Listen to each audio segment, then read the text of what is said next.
Ladies and gentlemen, boys and girls, welcome along to the British Esports Association All-Star Showdown. Day 2 of competition is ready to get underway. My name is Craftman.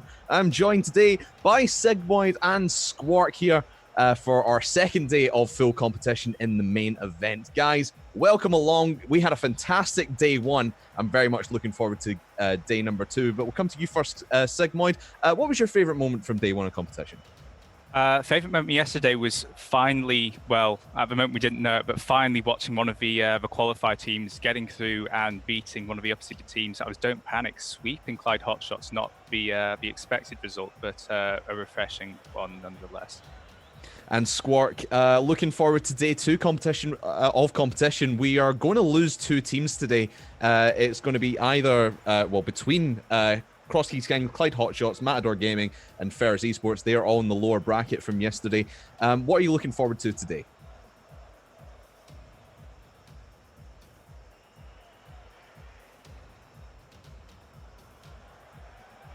Yeah, we can't hear you, mate. I think you might have muted your mic. What's happened there? What have you done? I think we've lost Squark. We'll let him. We can see him. We can see him. We just can't hear it. We can't hear his lovely Yorkshire voice. He'll be with us in a second.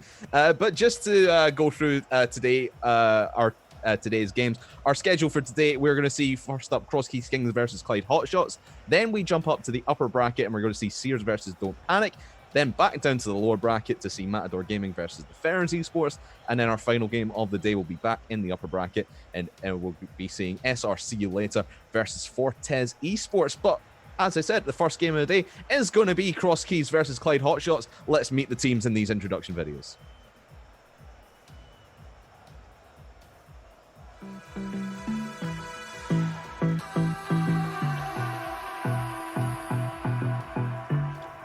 Think I'm fixed.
I think we just saw the Crosskeys Kings video there. We'll get the Clyde Hotshots working maybe later on, but we'll talk about this game first of all.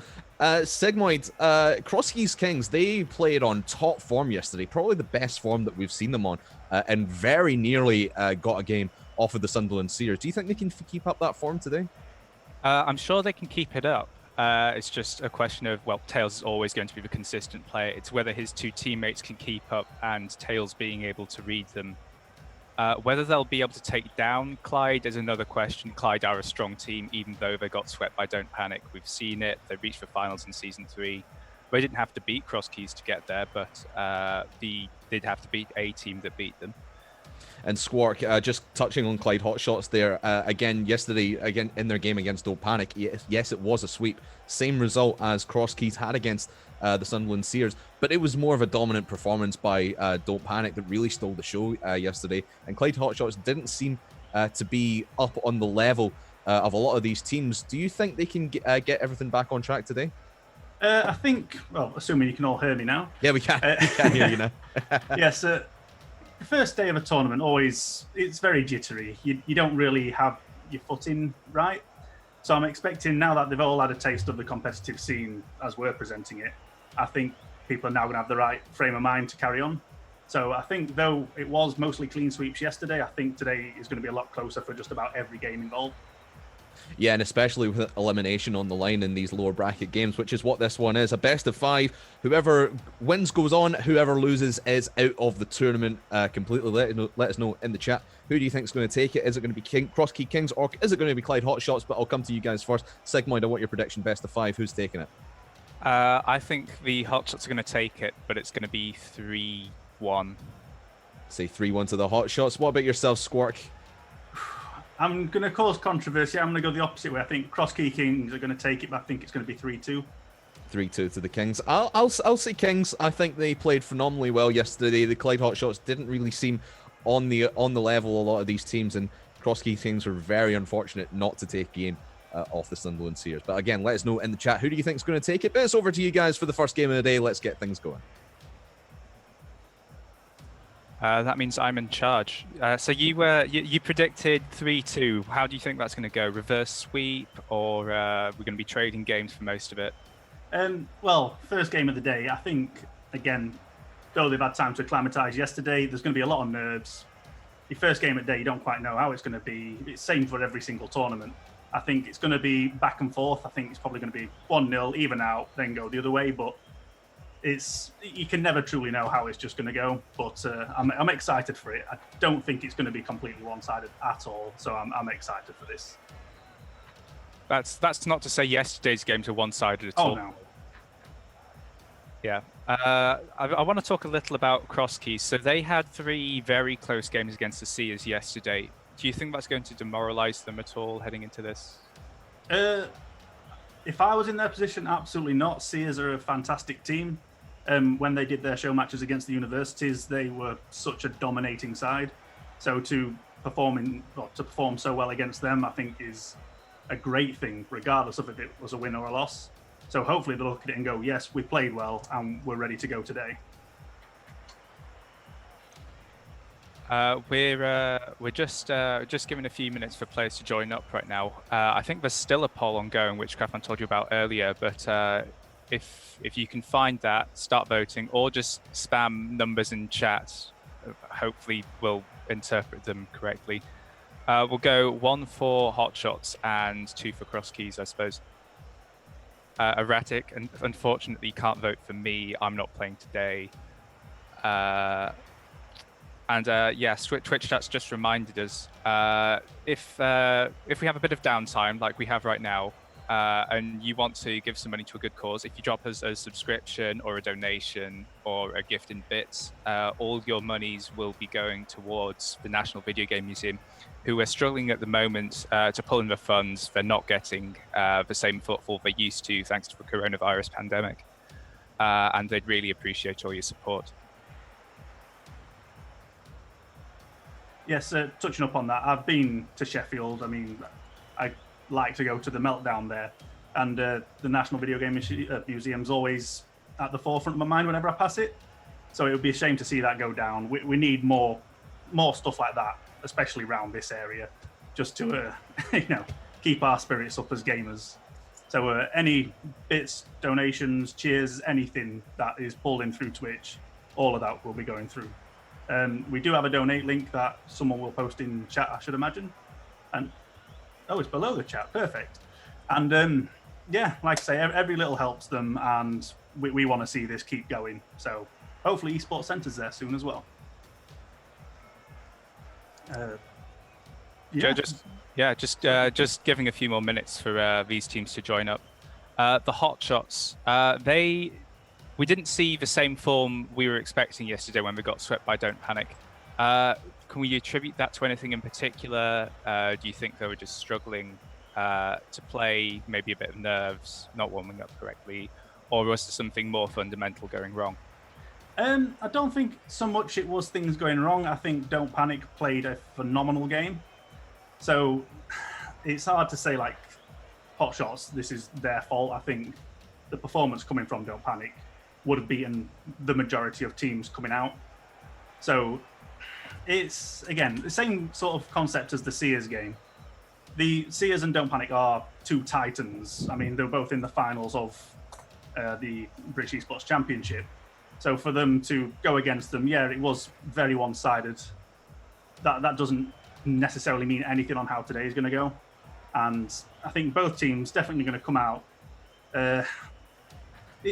It's hard without wanting to, well, sounding like I'm slamming a team, but it is completely different levels.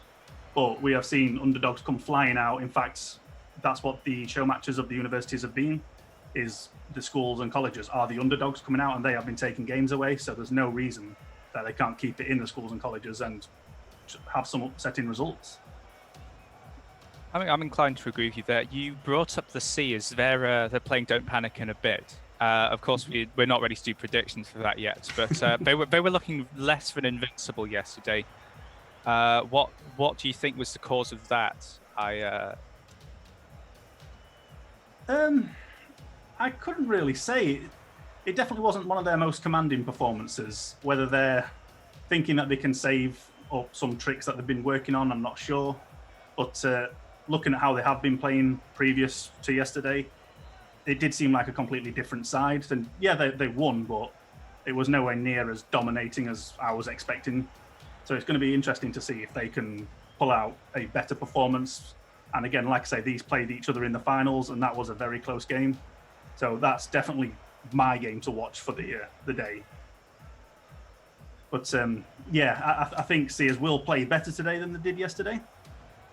And it's just whether they're going to be able to match Don't Panic's performance from yesterday. And then again, if Don't Panic can keep their performance going, it could go either way. We don't know what flukes were happening, but that is going to be too close a call, I think, for anyone. So I'm looking forward to the polls from that. Let's bring the focus back to this game. We've got star players on both teams in the form of Tails and Camille. At this level, how much focus would you say we can put on these star players in terms of carrying the team? Oh, yes, I've talked about star players before. I personally see them as not so much a detriment, but it's definitely a weakness. One star player, when there's only 3 players in a team, can easily be targeted, and we saw it in the finals of the British Esports Championship, where Sears decided they were going to constantly demo Sushi. Again, sorry to take it to that game, but it's the prime example of what I'm talking about. They all took Sushi out constantly throughout one game, which essentially disrupted them, and they couldn't come back from it. So I personally prefer having 3 similarly skilled players than having one superstar, because they can be marked out of the game completely. So I would like to see more cohesion between the 3 players in a team than just, say, Camille coming out and scoring every goal, because man marking him out of the game would be, that would end the game right there for them. So outside of these teams, who would you say is the most stable and the most fragile roster based on that star player scenario? Oh, it's quite a difficult one to call, to be fair. There's though we have seen a few star players coming out. Jewett and Sushi have been fantastic. Star as well, coming from Ferrers, as well as Hazard and Odell, obviously, but those are the ones that really stand out to me. But it's whether the teams are adapting and not relying on one player now. And I think I have seen it coming out a lot more now that it's not just a one-man show. And that is something I'm really excited to see, is how these teams will develop and come forward as a team rather than just relying on the one man. And it seems like we actually are getting people into the server, so we'll be starting any second. Yeah, looking like that's the... oh no, we've got just a mix of players. So everyone's slowly streaming in. We'll be with you in just a second with some live gameplay. I believe we've got the Kings on the blue side and the Hotshots on the blue side when we get into it. Thoughts on colours? Was blue and orange a good choice from Psyonix? Well, I'm notorious for getting orange and red mixed up, which is, it's not far away, but I've definitely gotten grief from my friends in the past about that. So I wish it would have been something a bit more solid, but looks like we're taking this underway, and yeah, I seem to have lost all sound, so I'll do my best to continue. Okay, in that case, I'll carry in the meantime. Colossal's, he's just falling back. It's Camille that's going to be pushing on this ball, driven it straight into Ratic. Tap has jumped while Tails is bullying Colossal in the midfield. Chillig on the backboard, puts that ball out of his tail, so to continue pushing it away. He's not getting it far enough though. Camilla's going to have another opportunity of offense. Too slow, erratic, beats him to the ball, and Tails putting that ball on target. Zappa just about managing to get the save in the meantime. Not able to follow through. It's Chillig pushing this ball. It's centered. I don't think there's anyone on the blue side of cross keys to follow up. Colossal tapping that ball past erratic. It's Tails now catching that ball. As a poor touch, the ball bounced straight back up again and away from him. It's Chillig though, carrying this ball along the side wall, bouncing off that side into the middle. Camille beating out Tails, ball central now. Colossal's missed, erratic, back into the box. Zappa's disconnected, and I'm beginning to wonder if we're... Okay, we are back. Zappa's just suffered a controller disconnection. Yes, unfortunately, with what's been going on with the recent quarantines and the COVID, a lot of people have been dropping internet connections. We saw it yesterday with the Ferrers game. And it is unfortunate, but it's just something we have to continue with at the time being. And I think internet service providers are starting to have panic attacks about all this. But we seem to be all back in and everyone's going strong, so hopefully not going to interfere anymore. Yes, that hotshot side is now back on offense. Zappa providing the centre in that case. Tapping this ball around once again. It's a little weak. Erratic should be clearing this nicely. That's a little low though. Zappa had a bit of foresight. He would have been able to see that coming. Camille pushing that ball to the side wall. It's going to drive up. Side roll. It's out to Colossal. Ooh. Colossal's missed a shot. Disappointing. Well, miss. He didn't get a touch on the ball at all there. Fortunately, this ball is still in the crosskeys half for this Hotshots team. Zappa once again centering this ball. Erratic. That's a strong clear, a little higher than it was before, I think. Colossal's struggling to catch that. He is now, however, pushing this ball. Chillig has dropped that ball straight down. Camille could have put that straight on target if there wasn't a Tails rotating pretty solidly behind. Neither side really being tested here so far, Squawk. Yes, I think the pace of this game has been a lot slower than what we saw yesterday. I don't know whether that is just both teams sizing each other up so far, but there has been less, like, boost management's been really poor so far from both teams, which is contributing to a lot of these chances going unscored. I mean, that was a prime example of something that could easily have been squared away, but like I say, Erratic was on 13 boosts, leaving the ball when they were on the attack.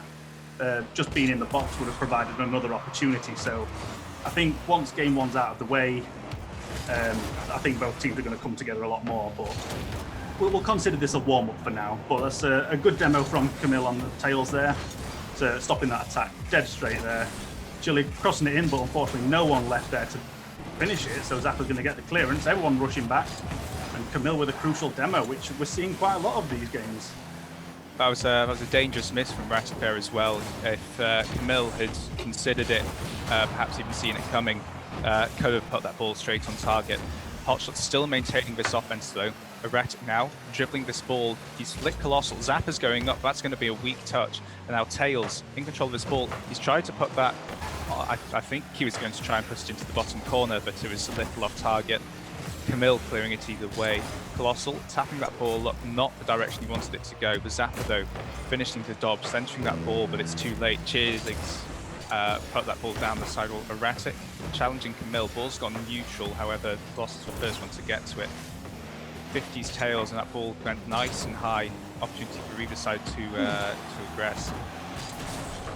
Yes, it's looking very even so far. I think rather than both teams playing fantastic as it is, both teams are making simple mistakes. But I do think these are going to get ironed out. Again, it's hard to just walk straight into a game and be able to play your best game ever. But they're doing quite well now. They're starting to coease, if that's even a word. But it looks like Chillig's going to have a shot. It's going to just be saved by Zappa, which was going into the bottom corner. Tails has another crack, but it looks like they're just having shots for the sake of it at this point. Well, with 10 seconds left, what else can you do? That one's gone in. That is what you can do. Camille getting the goal with 9 seconds left on the clock, which is crucial to get some momentum in this game. It's a lovely setup, lovely finish, and unfortunately it looked like Crosskey King's just leaving that net wide open. Yeah, definitely a reason why you just want to put shots on for the sake of it. Just getting that goal nice and easily. Crosskey's with a potential setup here not to be Cheerlig carrying this ball around the backboard. It's the last chance now for Cross Keys. Cheerlig dropping this ball down, gets bumped off it, and the rest can't keep up. Game 1 goes to the Clyde Hotshots. Yeah, so I think we're just going to have a bit of a reset in the lobby as a lot of players are suffering from lag. I mean, Colossal with a ping of 60, flashing red. We've seen that quite a lot so far. But yeah, 1 goal taking the match there. Wasn't one that I was particularly expecting, but like I say, just having pot shots does seem to pay off now and then, and it definitely worked out in this case. Yeah, that's quite a close way for a game to go down. It's definitely not a consistent way for Clyde to be winning these games. Chance for comeback, in my opinion, is quite high. But was there anything in particular which might have hinted at a more fundamental issue for either team? Again, the boost management was not very great, in my opinion, from both teams. Everyone was sitting on about 20 boosts, leaving situations wide open. So I'm just putting it down to first game jitters. It's going to be interesting to see just how they come back from it, though. 1 goal, not a resounding victory, so I don't think anyone should be disheartened. They can definitely come back, and we'll see just how much they've taken on board from that, but we can attribute some of that down to lag. So the lag may tilt either team. On the other hand, it may be a reason for the teams to regain some resolve, determined to prove that it was just down to the lag. Oh, definitely. Yeah. Just waiting on the players to load into the lobby. They're streaming in. Got the go-ahead, and the players are almost ready to go. Just going to switch the overlay over now. And boom, we're live. Yeah, so hopefully we're going to see a bit more of a solid performance from both teams now. Chile going back for some boost off there, but looked like Erratic had taken it, but it was already a good setup. Unfortunately, Tails not getting there in time. Going to pass it back. That's a dangerous play going up the backboard. Chile's going to try and get this cleared away, passing it over to Tails.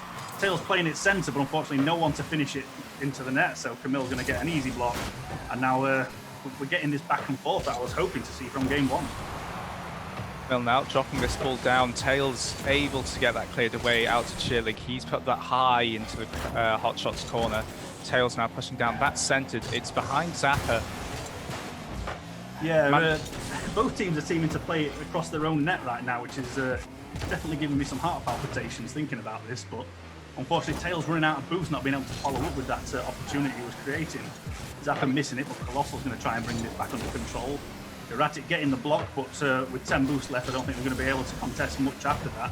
Chile, unfortunately, missing it there. The time Tails was trying to pass it back, I could see. And I should just stop talking because Tails has put that past all the defenders. Yes, something we've learned is any time you try to make a point as a caster, you might as well stop 5 seconds afterwards because someone's going to have scored.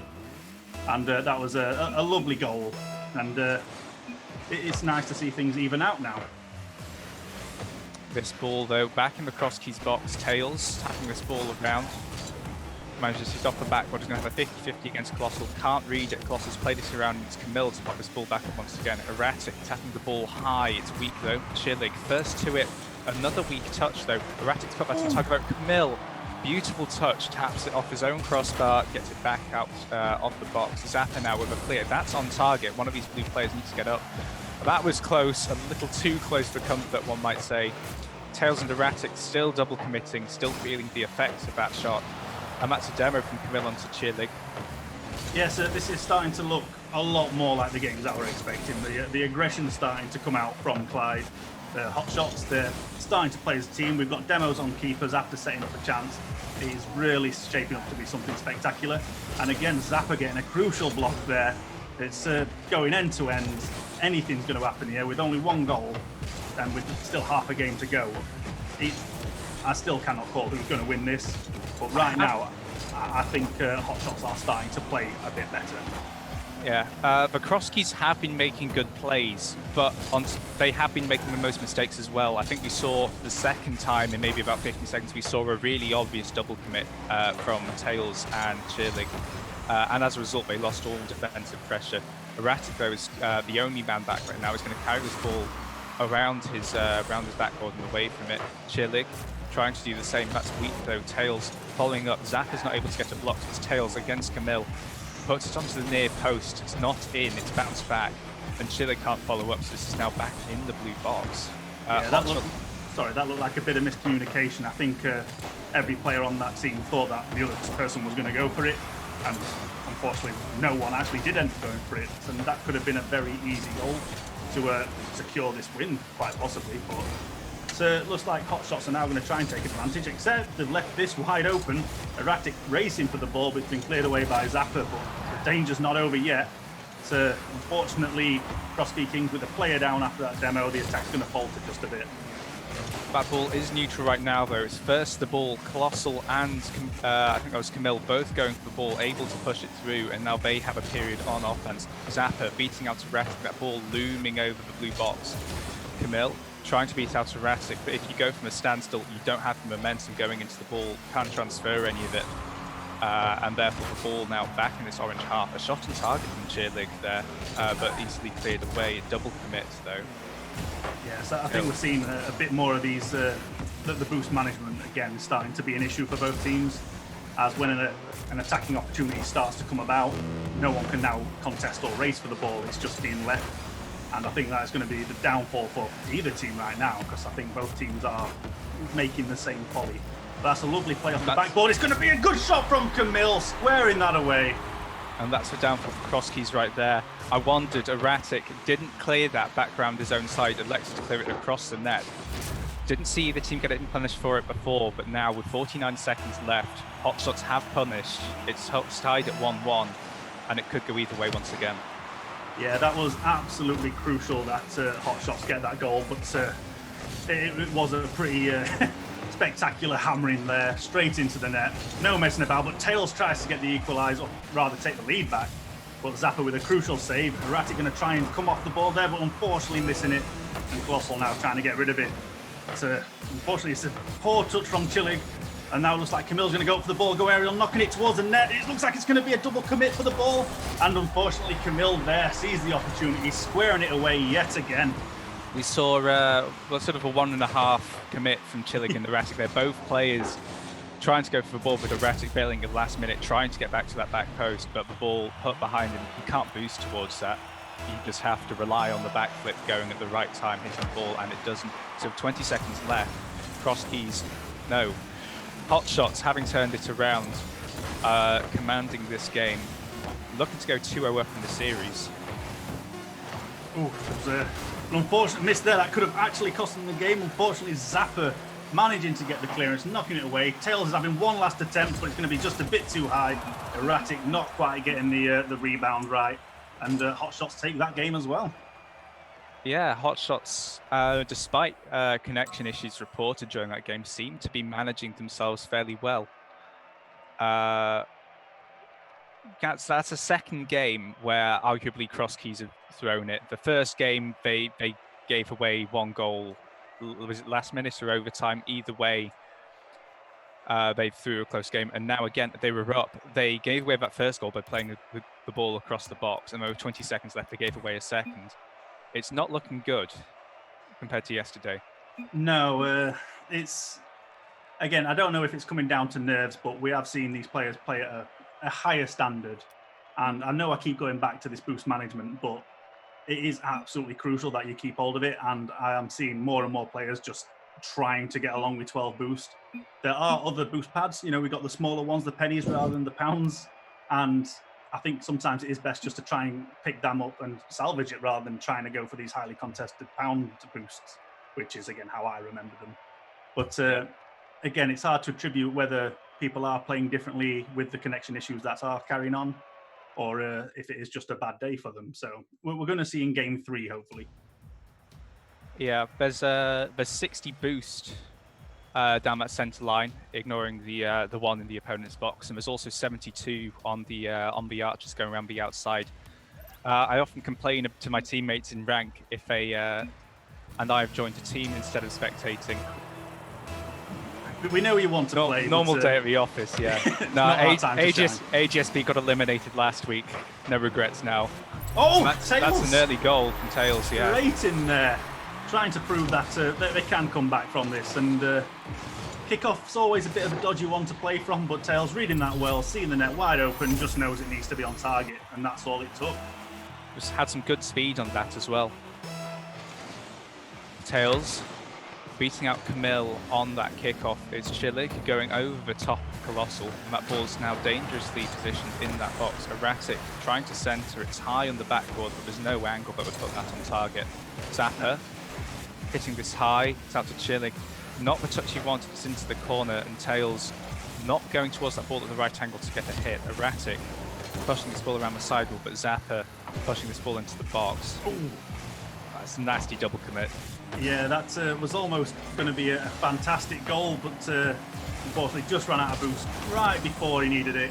But looks like with Cross-Key Kings both double committing for that, it could have gone either way, but looks like the attack's starting to stall. I say that. Yes, Tails gets the clearance, so I was correct. But now Chillig, without any boost, is going to have to drop back and leave Tails and Erratic to try and square this away. It's a nice drop from the backboard, but unfortunately not in the right place for it. And looks like they've got time to breathe now. Yes, Chillig attempting that shot but missing. That ball's not been hit for a fair time now. Tails popping that up. He's going to follow. He needs to tap this downwards. That's a good center. Erratic not getting the power on it. I don't think he jumped early enough to get a decent shot off. I left that just a bit late, and all three players from Hot Shots were sat in the net waiting. It would have been difficult to score at any point in there. But it looks like they are going to try and come back and have another attempt at this. Chillig playing it forward. Unfortunately, all three players from Cross-Key Kings are just in their own half still, so they're going to leave it for Zappa to now have a try. Another double commit on the save, though. They do get the save, but it's getting more dangerous to be doing this, especially when you have the lead. I mean, if they hit it, it doesn't matter. They're back in this orange box now. I mean, I say it doesn't matter. It's boost used, and we've mentioned before the boost management is going to be crucial. These teams are very level, and that could be the thing that decides it. And that was a very close shot from Chillig. That was almost perfectly placed. Unfortunately, the defender getting to that before it could go in. We get to see a replay of it. Tails hitting this ball off the sidewall. I think he's going to follow. That net's wide open. Colossal. No, he's just left it. He's not gone without for the ball. any boost. That would have been a difficult play. I could see what was going on, the thought process, but just not enough resources left to deal with it. But it looks like it's going to be a bit of a misplay from Tails there, reading the ball just a bit wrong. But again, the passes are faltering. It looks like nerves are starting to get the best of both of these teams right now. And to be fair, I can't blame them. In a professional setting, I would be even worse than I already am. Indeed. Have you ever been in a professional setting? Have you ever had a scenario where you've been stuck in game 3-on-3? I have, weirdly. Not in front of a live crowd or anything, but I have got a couple top 100s, but when it comes to actual live attendances, there's not a chance I'd be doing well here. So even in Rocky, it's a lovely save from Camille. But yeah, I think the less we know about my esports career is the best for everyone. But Tails now going to try and take the attack, unfortunately missing it. Chillig now going to try and keep it alive, but looks like he's on his own without any boost. It's going to be dangerous. Does get the crossover and a bit of confusion coming from Hot Shots, and Camille with a crucial save, but it was on the back of two mistakes from the team. I think it's going to be important to bear in mind in the course of the next few plays. Tails is low on boost. He got boost stolen when he tried to steal it. And there we go. It's paid dividends for Hot Shots, getting that boost in their back corner. Tails not able to get a solid clear here. Bounces off the backboard. Erratic not able to get up, and Chillig not close enough to be able to follow up. Colossal getting that touch into the goal. I'm getting a feeling of deja vu right now. This is not looking good for Cross-Key Kings. Looks like... You were nearly spot on there. It was very close. All three players actually indisposed at the time, left that net wide open. But with the shot just going a bit wide, it gives them another chance to stay in the game. And it looks like they are going to take this initiative and go on the attack, but unfortunately Erratic just playing it a bit too far over, and Tails not winning that trade-off either. I do scare myself sometimes with these predictions. See, I always go the opposite way. It's a lovely read from Zappa, seeing where that ball was going. But every time I suggest what's going to happen, it's usually the direct opposite. And like I say, I am on commission for this, so if you ever want to win a game, give me a shout and I'll shout out the other team. Erratic, you go. Sorry, I was just going to say that was a lovely attempt there, trying to get to the ball. I could see the cross setting up there, but unfortunately just being pipped to the ball. Yeah, that ball being missed by both of the Hotshots defenders, bouncing around a bit in their own box and out. Erratic centering that ball. It was on target. I think that was a little too predictable for this Orange defense. Erratic, I'm going to call that a pass. I'm not sure that was what he intended to do, but it's worked nonetheless. Tails not fast enough. The Zapper beating to that ball, and now the Orange side on defense. We're about to see repeat before if Kimmel can put that on target. He doesn't though. It's overtime. The Hotshots haven't stolen Game 3 in the same manner they did last time around. No, if I thought that was definitely going in. They'll be kicking themselves if that comes back to bite them, and it looks like it possibly could. Unfortunately, Tails just missing out on it. Looks like all players are going to come forward for this. Bit of communication error from who's going for the ball from Hotshots. It is chaos in this overtime already, and we're only 20 seconds in. Camille now. Oh, he considered going for backpass there, but it's not going to be necessary. Oh, yeah, I didn't notice it until the last second either. My auto cam switched a little too late. Tails, though, lobbing this back in. Chillig looking for a redirect. Doesn't get it. If he got a touch on that, that probably would have been in with Zapper on the far post. That would have been a spectacular goal, especially for overtime, but unfortunately, it just seems to be everyone's a fraction out of the way where they should be. Chillig coming in for the shot, but it's been blocked. It's a good thing, but it's dropped down. And looks like it's just going to give him a bit more breathing space. Hotshots now on the back foot, trying desperately to get rid of this ball. Been laid up. Erratic not quite getting there in time, but Chillig's going to play it forward. Both those orange back boosts are up. I'm not sure what both sides were doing there. The two orange defenders seem to be sitting up mid, fully expecting their last man to get that save. That was a very risky play, and I hope we don't see that again, because that would be an awful way to give away an overtime. Yeah, I think the aggressiveness is starting to come out, especially in overtime. You don't want the last 5 minutes to have been wasted, and overtime couldn't last as long as you want it to do. So I would not want this game to go any further. It's just a bit too high from Camilla. The follow-up from Zapper takes the game. And that's a brutal way to get eliminated. Tails not able to get that touch. I think that was one of his teammates, either Erratic or Chillig, playing that ball off his car, ended up going straight to Zap, and he was able to put the ball in.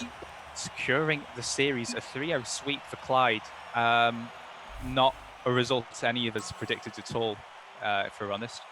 No, we didn't think it was going to go the way of a sweep, but looks like that's the way it has gone. Not really goals galore that we've seen from the other days, but it's always been taken by one goal. I think that again shows how close these teams were together in terms of skill and coordination. And I think again there has been quite a few crucial mistakes coming from both teams, rather than fantastic plays that have been coming out. Yeah, I think the low scoring is testament to their play style slightly. Though I remember in the Sears game yesterday, they were also close and low scoring. Perhaps Cross Keys needing to work on their offense more than their defense. We'll come back with more analysis after a short break, though. So we'll see you on the other side. Bye bye.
You're caught in a world you don't belong to, praying that you'll make it home. I know you're scared that the place you love is gone. Don't feel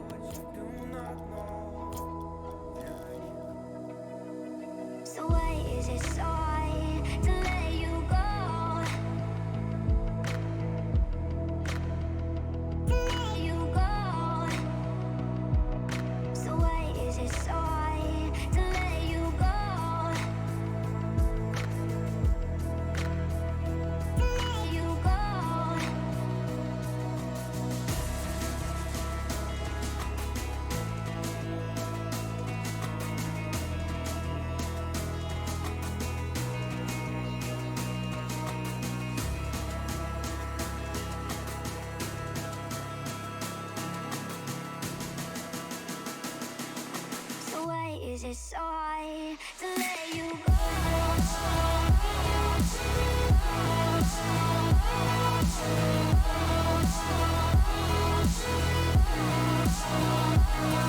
You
is it so hard to let you go?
And I've been chillin', watching the ocean with you. Baby up with a slow motion crew. And we up in our growlings when people change, but not us.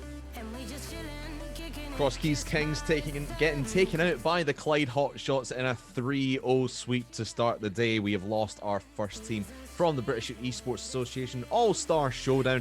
You're watching day 2 of competition here on the British Esports Twitch channel. My name is Craftman, joined by Sigmoid and Squark. And guys, in my opinion, I think you guys predicted that Clyde Hotshots were going to win that one. I certainly didn't after the performance that Cross Keys Kings put in yesterday against the Sunderland Sears. So for me, that was really a shock. What really happened in that one, Squark? I think the communication was a bit poor. I don't think they were quite gelling as a team. I've seen them play much better than that. Again, didn't play bad, but when it comes to a professional setting, you've got an extra stage to stand up on here, and nothing but your best will do. And unfortunately, it looked like that wasn't their best performance. It certainly wasn't, and I think you hit the nail on the head as well, Squark, when you said you were talking about their boost. They always seem to be out of boost, no matter whether we're on defense or offense. It always seemed that Clyde Hotshots were just rotating better and getting all that boost off the field, and just kind of forcing the issue and forcing them to make mistakes. So Sigmoid, moving forward for Clyde Hotshots, they'll be either playing, if I can get the bracket up, I've misplaced my bracket. They'll be playing the loser between SRCU later and Forts Esports, which is going to be our last game on stream today. How do you reckon they are going to fare later on in the bracket? Because they still didn't seem like the most confident team in the world. I think Hotshots are capable of putting up one or two more close games. Definitely, SRC is a game I'd be interesting to watch. Like that'll be a true test. If they can beat them, they can easily go back, take on the Sears and DP again. Forts, I think they should have in the bag though. So it depends how that next game pans out. And speaking of our next game, it is going to be the Sunderland Sears versus Don't Panic. One of when we saw this matchup yesterday come to be, this is the matchup of the day I'm looking forward to. Let's meet our teams.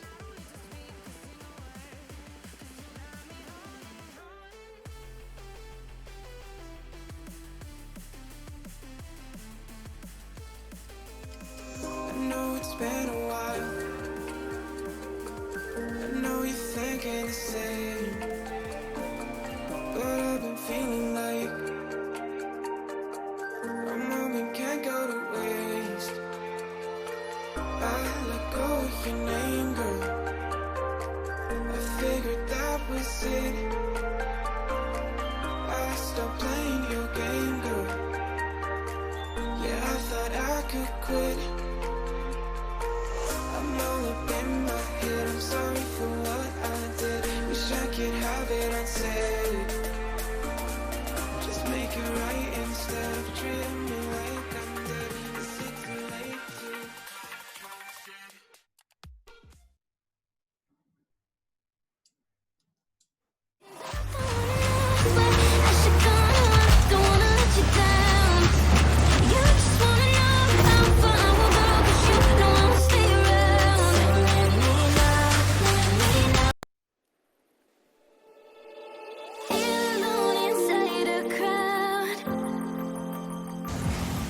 Cause I can't see you anywhere. Cause I don't wanna lose, but I should go on. Don't wanna let you down. You just wanna know how far I will go, 'cause you know I will stay around. So let me know, let it go. So let me know, let it go.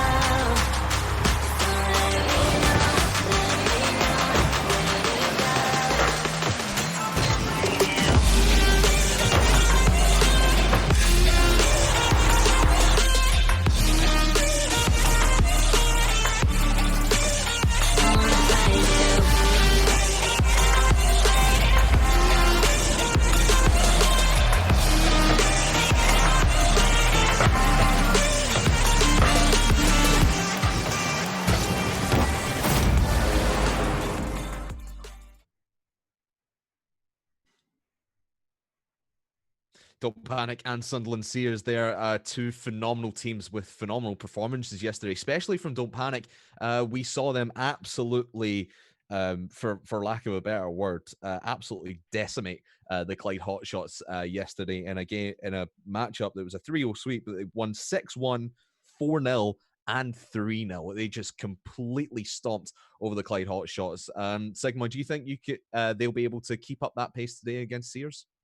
They will not be able to keep up that pace against Sears.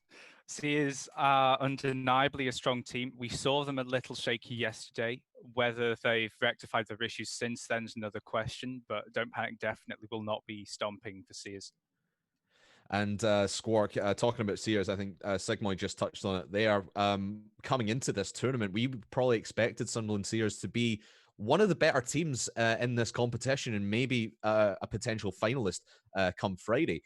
But they didn't seem in top form yesterday when they were taking on Cross Keys Kings. All of their games, it was a 3-0 sweep, but they only won every game by 1 goal. I know Sigmoid thinks that the Sears are just going to stomp all over Don't Panic today. Do you think that's the case? It's kind of hard to tell. Again, every time I've watched Sears, it has been an absolutely dominating performance. And I'm wondering whether they are saving themselves for today for this particular match, because this is them defending their title. And this is, I mean, I know Don't Panic have been after this game ever since they lost out in the finals. Something to note is during the finals, I'm pretty sure I saw Don't Panic score an own goal in every single game. So I'm wondering if they can keep the ball in the opposite direction this time, if that is going to be enough to take this win. I do think that Don't Panic will take the edge in this game based on yesterday's performance, which was, again, phenomenal.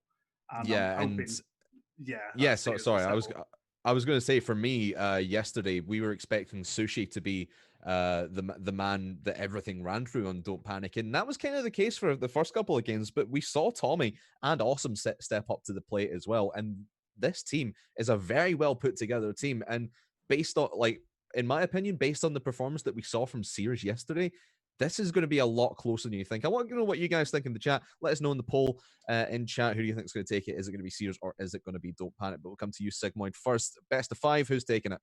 I mean, despite what I said before, the Don't Panic aren't going to be scoring as much, but I still think they can take this. It's going to be 3-2. Just have to make sure Sushi gets those kickoffs under control. I could very much see this going the full 5-game length as well. I want to hear your opinion as well. Squark, who do you think is going to be going through to the next round? I think Don't Panic are going to take it. I think it's going to be 3-1 Don't Panic. But well, this is the game that everyone wanted to see. Don't Panic and Sunderland Sears are about to kick off. Sigmoid and Squark, take us away. Potentially the most hyped up matchup of the day, I think, and I couldn't be more excited to be casting it once again. Squark, your first time casting both of these teams for the first time. Any expectations heading in? Well, in all honesty, I was expecting this to be the grand final game. I know both teams have got a lot of story behind them.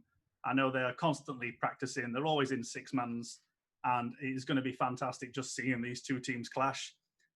Again, like I say, I think Don't Panic will take it, but it is not going to be one-sided, especially after yesterday's performances.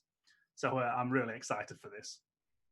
I think there's an additional incentive for Sears this game. If they win, and if the Sears also win this, the SRC team also win this afternoon, the Sears will have an opportunity to take down their former college adversaries and beat them for the first time in the 2-year history of, well, British high school esports. Yes, it's like I say, I think everything in this tournament is pretty much just summed up as grudge matches. I think that is why every team has come back. They've all got something to prove. And I think they want to show that either they've still got it, they've found it, or they just want to show that they have improved since last time.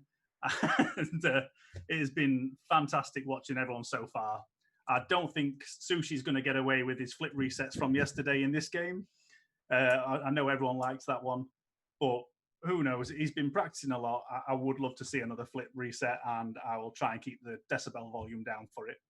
Well, we'll see if Sushi can get those flip resets, and we'll see if these teams can prove it, because we're about to start game number 1. All the players are ready. Just looking through, we've got Duet, the hard Kai for Sears. Trying to work out what car he's in right now. See, personally, no one uses the Merc, and that is a grand shame from my perspective. You can't get anywhere without the van. And I just want to see if they would perform even better with a bit of muscle behind them. But it looks like it's a flying start coming out from Sears on the offensive. But Tommy's now going to get this cleared away, try and keep it under control. Sushi playing it off the side there, but it's gone to Duet. It's, again, a flying start from both teams. Oh, never mind. Looks like Vinny's going to seal that away. Saw the net wide open. And I think Don't Panic's aggression has bit them straight in the behind already. Yeah, we see Tommy boosting out of net there, assuming his teammate was going to get that touch, but Vinny too fast for anyone on that Don't Panic side to expect, and an easy goal for the Sears. Yeah, so unfortunately it looks like... oh no, we've got game audio back. But yes, this is what I was saying before, that it wasn't going to be one-sided. Sears have beaten Don't Panic before in the past, and again, this is just something to prove. Sears aren't going to overestimate or underestimate them. They have perfectly sized Don't Panic up already. And it's going to be quite nice to see just how they are going to keep them under control. I think the more that they keep Don't Panic boxed in, I think it's going to be paying off better in their direction. But Sushi proving me wrong straight away.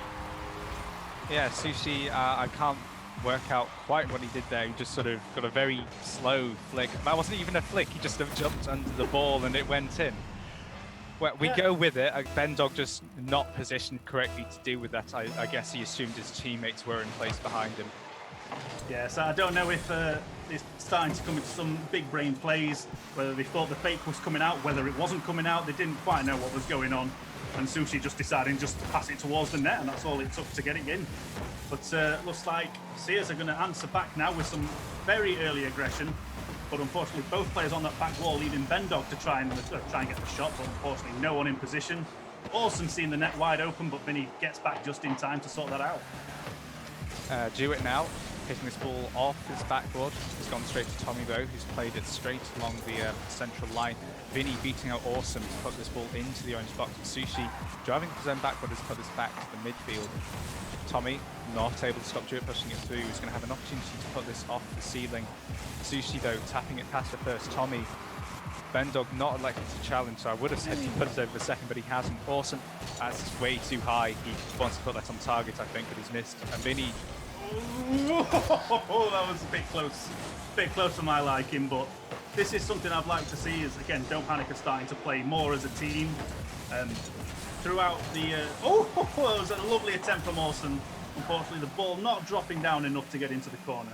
Everyone again, popping off on both sides of the field.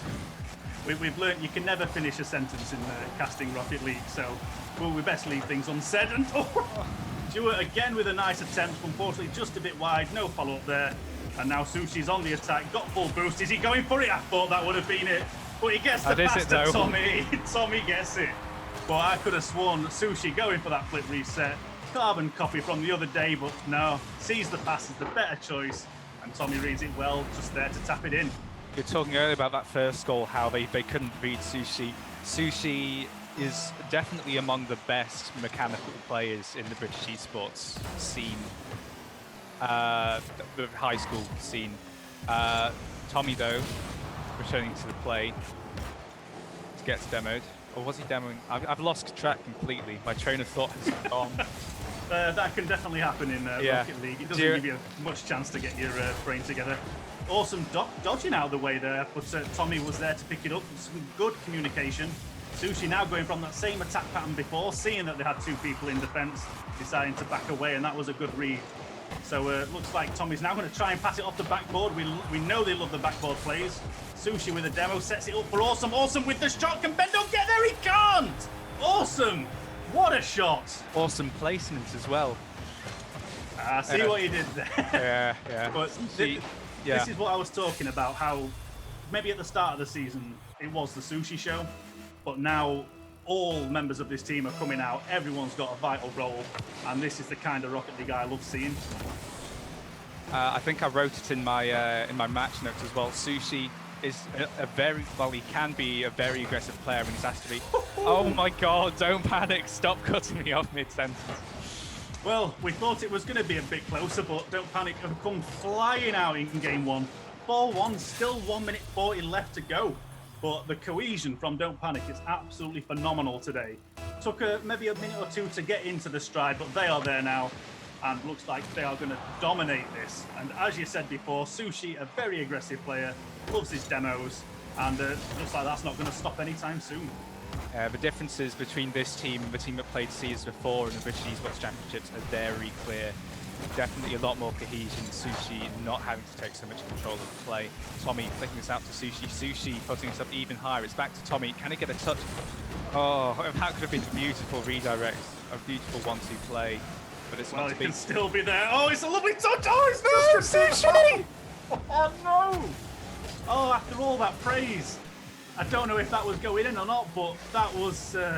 I mean, they've still got another comfortable 3 goals ahead, but that is something you don't like to see at this point. It was wide, but if only Sushi had rolled, I mean, maybe it would have gone into the defender, but that's beside the point. Sushi, you ruined it for us. Unfortunately, that was another double commit on the save. That is 2 crucial miscommunication errors back to back. I'm hoping that they keep the composure coming into game 2. As with 38 seconds left, Sears are going to have to do a whole lot of work to get back into this. Indeed. Don't Panic still with the offense push. Tommy up. Let's tap the ball. It's bouncing. That's not quite... Oh, maybe it was on target, but Jewett barely getting that save in time. Vinny going too high. That's double commit on the save, but it's got out to Vinny. Sears getting away with a ton of miscommunication right there. Yeah, I think they're starting to relax, save some energy for the next game, but you can't always do that in this setting. And we've seen Sears come flying back before. And it was something to note during the finals. Just making sure I weren't going in before I finished my sentence. It might still do, but just missing it. But yes, it was back and forth. It was never going to be a clean sweep. And in the finals, it was, got to do some maths here, 4-3? 4-3. Yeah. Game 7, 3-1 in the last game. Yeah, and that's the thing is, no matter who took the lead, the other team always answered back. So though it was a pretty resounding victory, especially from a minute onwards in this game, that does not mean Don't Panic are absolutely going to steamroll this. I think we saw it in their first game against the Hot Shots, the sort of grand 2019/20 season finals. Sunderland Seas lost the first game and then pretty much took all the remaining games, with the exception of one game which they dropped by like a single goal, and it was a similar scoreline to this. I think we do have to be worried for Don't Panic if the Seas are going to have a repeat of that series. Yeah, like I say, I don't want to call anything just yet. With these teams, they are full of good players. Every single one, you could go on and on about just talking how good they are. So, though Don't Panic are taking the lead right now, I do probably see this game going Sears' way. It's an interesting take. I wouldn't have gone so far as to say Seas would definitely taking this game, but I think it's going to be a lot closer. We'll see what happens immediately following this kickoff, which is about to take place. Sushi, and I think that's Duet on the corners. No, it's Vinny. Sushi winning it out though. Yeah, so again, notice I'm saying again. They are starting, it was never one-sided. Though Don't Panic just managed to square away more chances than Sears were. I don't think Sears played bad, and I'm expecting to see this game being a lot more closer, and I am seeing it Sears going Sears' way well. Bendog, I think he was attempting some sort of ceiling shot there, but flies all over the ball. Awesome, John. No, the double touch doesn't go in. Yeah, these players are teasing us today, Squawk. Yeah, I thought Don't Panic were listening to the stream there and were getting annoyed with me. I thought they were going to try and square that away. Bendog has the attempt, but unfortunately just a bit wide. Stewart not in the right place to capitalise. Vinny going to try and keep it alive, but Tommy sees it over the top, and Bendog can't really do much. I lied, playing it off the corner, but Awesome's going to see it away. Now Tommy with the pass, but unfortunately no one left there to collect it. Sushi is going to be turning on this ball, has to beat up Bendog. That was a close touch. He turned around at the last second, hardly thinking for a second that Bendog might have had an open ball to shoot. Sushi playing it out to Awesome. Awesome back to Sushi. Sushi pinching it off the back wall. Duet playing it out to the side, and the Sears are safe for now. Bendog though, oh my god. You know, it's everywhere. We know the college and school teams love playing it off the backboard. We've seen it in the show matches that the uni teams, they're not used to it. No one seems to do backboard passes or shots. And so none of the teams are prepared for it, and these two teams loved pulling that off. So it's interesting to see both teams still attempting it now. It looks like it was a nice shot from Tommy, just a bit high. Defense couldn't quite get rid of it. Tommy can't get on the end of this, and Dewart's going to have an easy save. Unfortunately, not an easy clearance. Bendog now playing it across his own net. That's dangerous. Sushi not being able to capitalise. Awesome with a nice shot, but an easy save for Dewart yet again. Tommy dropping this ball down, trying to push it around the sideboard. No, Vinny's Awesome. Awesome. That's on. It's going That's on. Top corner. Ooh. You could just see that happening in the background. You saw Awesome reading that, knew exactly where that ball was going, and that was a phenomenal play. I love the pass, I love the shot, and I love the fact that they're shutting me up right now. Yeah, Dewitt didn't have the confidence to go up for that. That could have been an easy save, and that's why I wasn't so confident in my celebration. Bendog, no, cut off by Sushi. Sushi counting on, gets that touch under Vinny, and it's Tommy against Dewitt. Tommy bouncing it off the side corner. Awesome, beaten out by Bendog. It's off the sidewall. Dewitt clearing it away. It's for Tommy now. That's weak. It's rolling off the corner. Sushi though able to carry this now. Pops that ball, almost gets to Bendog. Bendog skying it. Awesome against Vinny. Awesome winning it. It's in the box now. Dewitt playing it back out. It's over to Vinny. Redirect opportunity. Ooh. It's on target, but Awesome's there to make the save. All three players there sticking on defence, but all chasing the ball, leaving the net wide open at that point. Would have been a very dangerous play. Tommy without any boost is going to find it difficult to capitalise off that, losing possession. Awesome picking it up, but... Oh, Sushi! Sneaking that in, that was a lovely pass from Awesome. I think that's a crucial difference between these two teams. You mentioned before how both these teams love to make backdoor plays. We can see Don't Panic putting these infield passing plays nicely into their repertoire of sort of actions they can take. Yeah, definitely. They're able to mix up the playbook quite often at this point, and it is fantastic seeing Don't Panic playing having such a strong performance. But again, I don't think Sears are out of it. They've still got plenty of time, and having watched the finals, they absolutely stormed ahead with this. So never count them out. But Sushi, again having a nice attempt. Awesome missing it as well. Tommy's going to poke it towards net. Can Awesome get the finish? But Tommy gets it instead. That was a nice little flick. I am being proven so wrong with my prediction. I mean, I said it was going to be close. I said Don't Panic wouldn't be able to consistently score on the Seers. They're 3 goals up again, and they could well go up 2-0 in the series, requiring a reverse sweep from the Seers. Yeah, I think this is what separates the great players from the pros, is you can see such a marked difference between the Don't Panic team from the British Esports Championship and what we are seeing today. And yesterday is a completely different team, and I would struggle to believe these are the same players, but seeing the growth from them all has been fantastic. It's a nice shot, Sushi just getting the save, and yeah, I will catch my breath eventually. Yeah, Vinny tapping this ball off the corner, that's bounced down, that's a good centre. No one there, I think Dewitt was close if he wasn't close enough to follow up. Fakes the back pass, trying to put Tommy off going for it. He's just double committed with, I think that was Bendog though, and now Awesome in a 1v1, couldn't beat up Bendog and that ball's bounced high. Don't Panic, over-aggressing in that situation though. Vinny, There's another demo from Sushi, whether it's intentional or not, it does the job.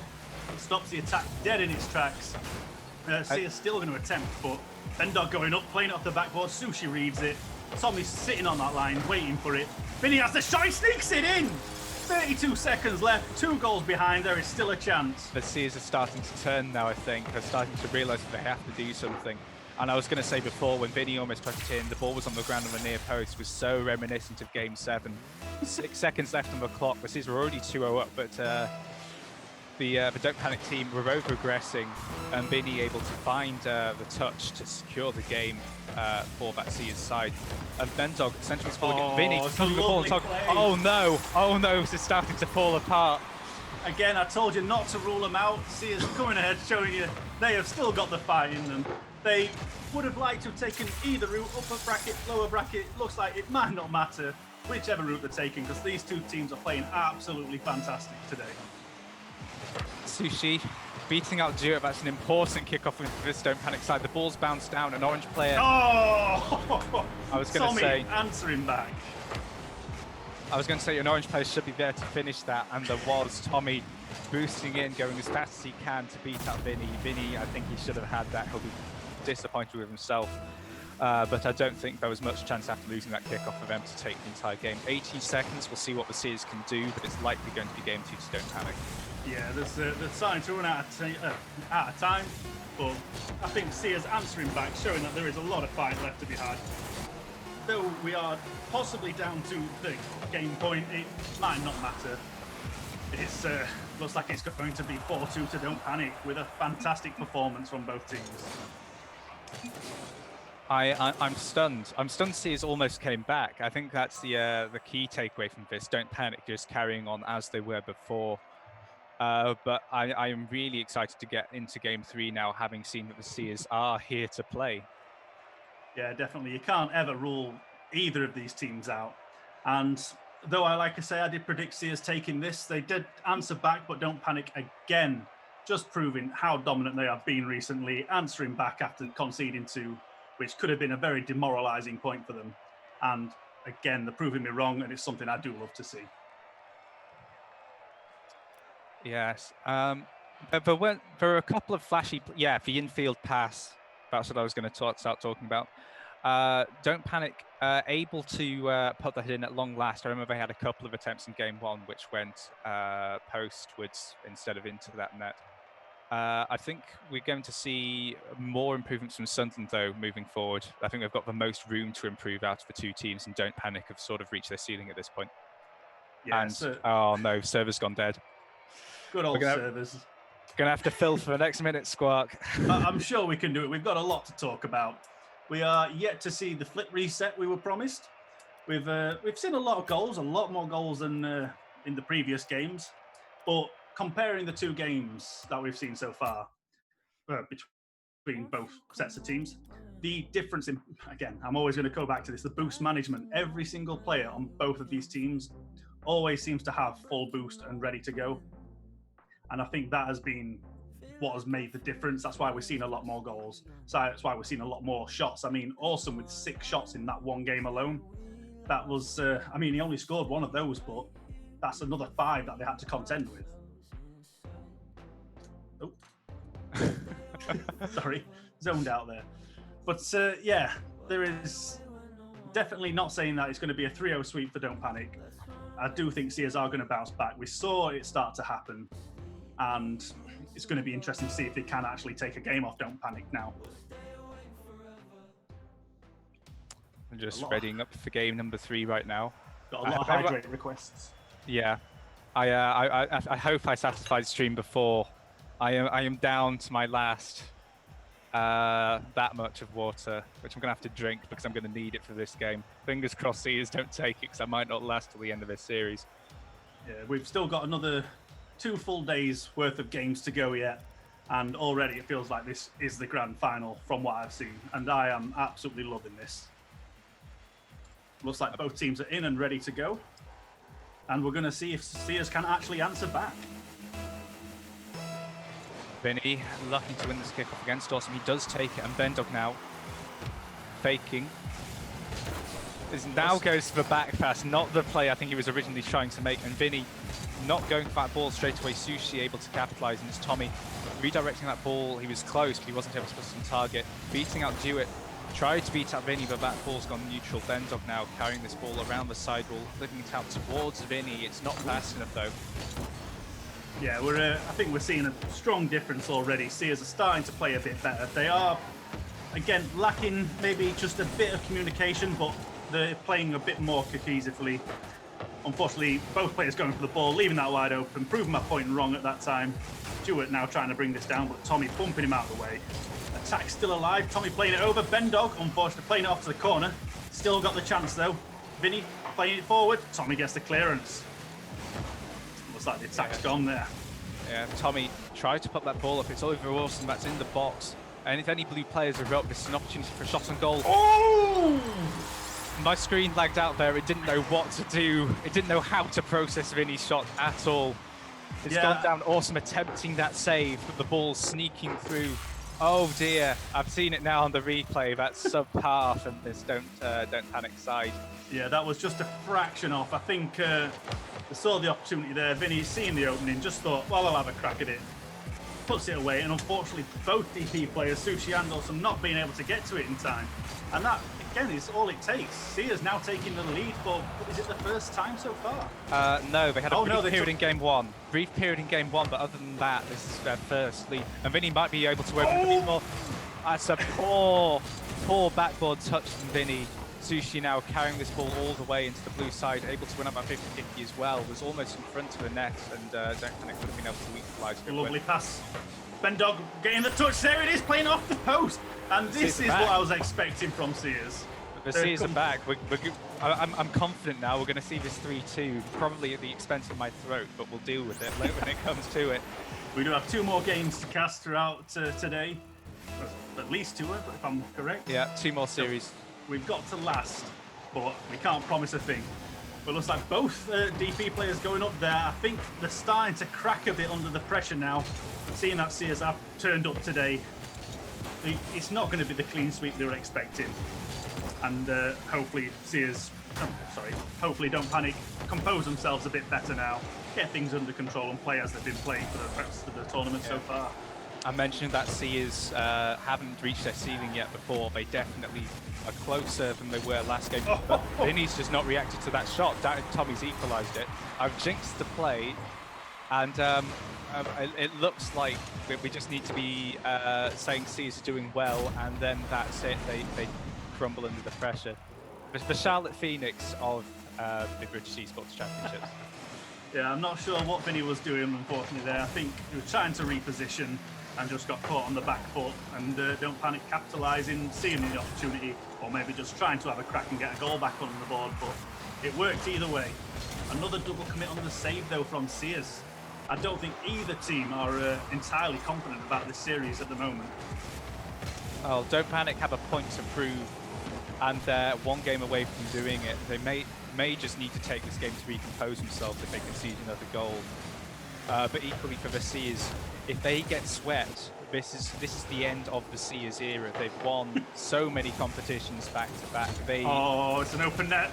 It's a lovely bit of communication. Awesome saying, I don't have the boost. Sushi's there saying, well, I do, mate. And that is all it took. Awesome, realising, not a chance, get out of the way. Sushi squaring it in. Duet not able to read that as well as he wanted to. As I was saying, if Sears gets swept, that sets we're in a new era of the British Esports. They won season 4. They took a break in season 3, so we don't know how they would have performed in that. They beat Hot Shots in the grand final. They beat 2 out of the 3 universities, and they would have beaten the 3rd if they hadn't given away 2 goals or however many it was at the last moment to Newcastle. But now all that form seems to have gone away. They're panicking against Don't Panic. But that's another demo on the board. Awesome saying he wants one. Sushi's had them all so far. Unfortunately, Duet's aerial failing out there. All 3 players from Don't Panic coming forward for this shot. That was... I'm not sure what that was. Was that the pool shot? Nope, just all 3 players touching it together, pushing it forward. And I didn't see on the replay why Bendog was in the orange net, and I can't remember from before, but it definitely seemed to be in opposition to B. It looks like he might have got caught on that corner, which is why he wasn't able to get back so quickly. But either way, Vinny pushing up too close, as far as I'm concerned. Yes, Don't Panic definitely seemed to have got the composure back. Though they have been double committing or triple committing in that sense, but that one paying off. I think they've got a bit of breathing room now, and all they have to do is hold on for another minute. Tommy now trying to keep this ball in that half. Jewett knocking it clear, but Awesome's there to pick it up. Vinny now answering back, knocking it forward. Sears on the offensive. Jewett with the shot, but it's just a bit too high. That was extremely close. Tommy now popping this ball up. Not the touch he wanted. It's made it difficult for Vinny to get a solid one, though. Awesome beaten out by Jewett, though, and it's Vinny over the top. An opportunity to put a shot in Jewett. Following up, Sushi's going to get the save. Bendog missing his touch. It's on Vinny now to put this ball back into this orange half of the field. So he is needing this equaliser to avoid dropping into the lower bracket. Yes, it's starting to look a bit shaky for Sears. Running out of time to equalise this. Jewett getting the demo on Sushi, which is definitely how they got ahead in the previous, or rather in the finals of the previous tournament. But I don't think they've left it a bit too late to start these targeted demos. Taking Tommy out, Jewett on the attack, going to flip it over. Tommy reads it perfectly and stops that shot. Awesome now on the attack, playing it off the side. Can they bring it under control, but left it for Bendog. Now Jewett with a shot, playing it off the backboard. Can he get the rebound? Leaves it. Vinny, unfortunately, not there to have the shot. 3 seconds, 2, 1. Tommy with the shot. That would have been it, but a 3-0 series. Not something I expected from Sears. Not something anyone expected. I think chat was expecting this to be the closest series of the day. I guess we'll have to wait and see for one of the other series today. Don't Panic going down by 2 goals and coming back. That says volumes about the work they've been doing. Because I think it was, a couple of games definitely in their previous series against the Sears where they went down and just weren't able to come back. Especially Game 7, they were 2-0 down. And there was no response, even though they had about 3 minutes to put a goal on. Yeah, it's... we got the predictions wrong for exact numbers. We didn't think they were going to be a clean sweep. And Don't Panic absolutely putting another astounding performance on. The cracks were showing, but they managed to stick together just long enough to take away this win. And though Sears aren't quite out yet, there's still a chance for this to be the grand final.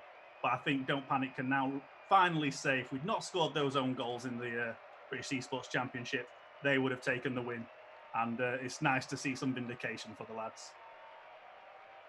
And on that note, we're going to throw it to a break. More analysis coming soon. And that's all from us for now. Bye-bye.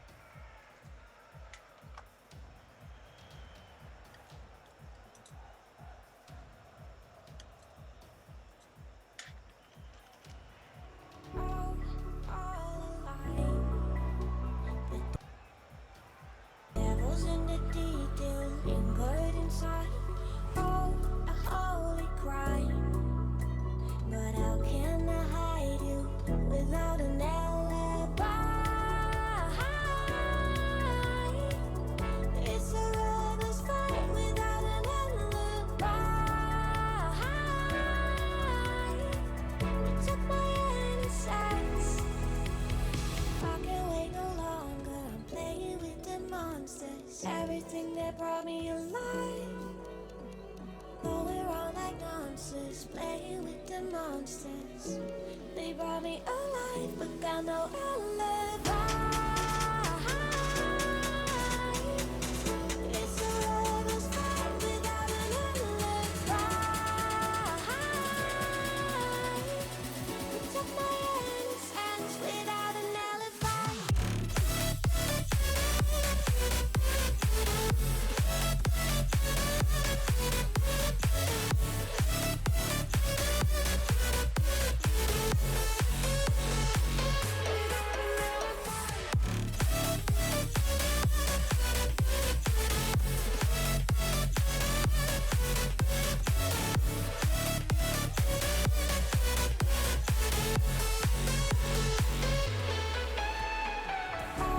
Smoking gun, you got me on the wrong. We know that will come. We're out up till dawn. But how can I hide it without an alibi? It's a lover's fight without an alibi.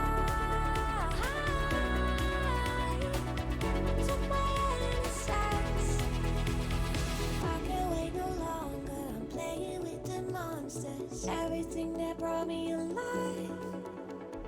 Going around like nonsense, playing with the monsters. They brought me alive, but got no alibi. It's a lover's fight without an alibi. You took my innocence without an alibi.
So cover swirling duck. You're out of luck, we don't give up.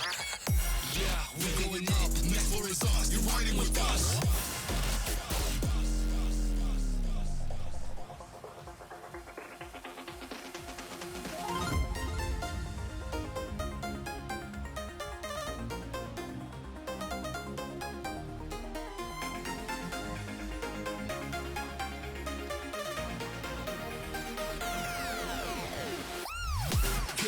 Get up. We want you to get on your feet. Stand up, stand up. Stand up. Come on, get loose with the heat. Right now. We go party till we black out. Black out. So get the fuck up.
Best days passes by,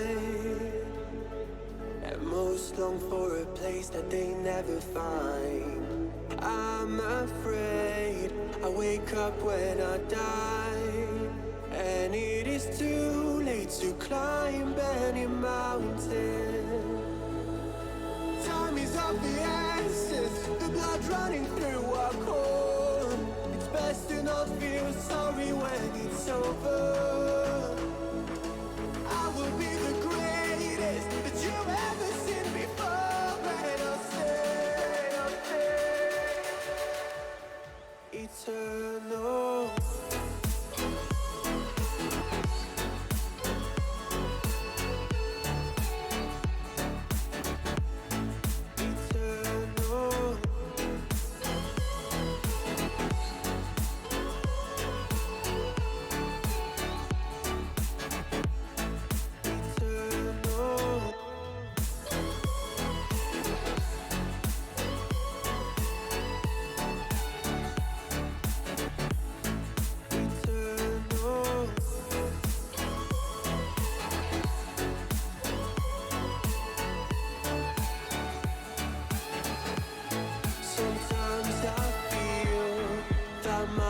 Run out when things don't go to plan. I kinda lose my mind. I hope it's real. This life comes around. Just keep your faith and search for the fountain. Time is of the essence, the blood running through our core. It's best to not feel sorry when it's over. Will be the greatest that you've ever seen before, and I'll stay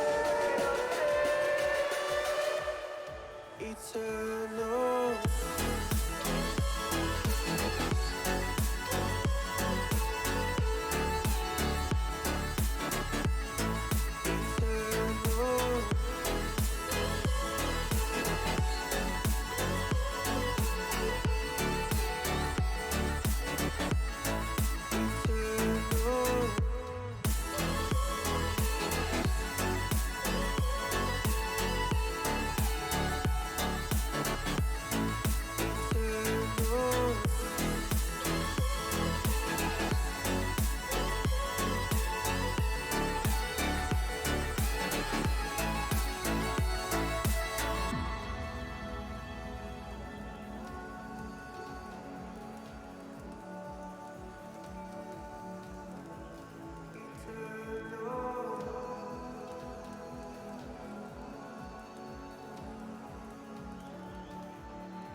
I don't want nobody change me now.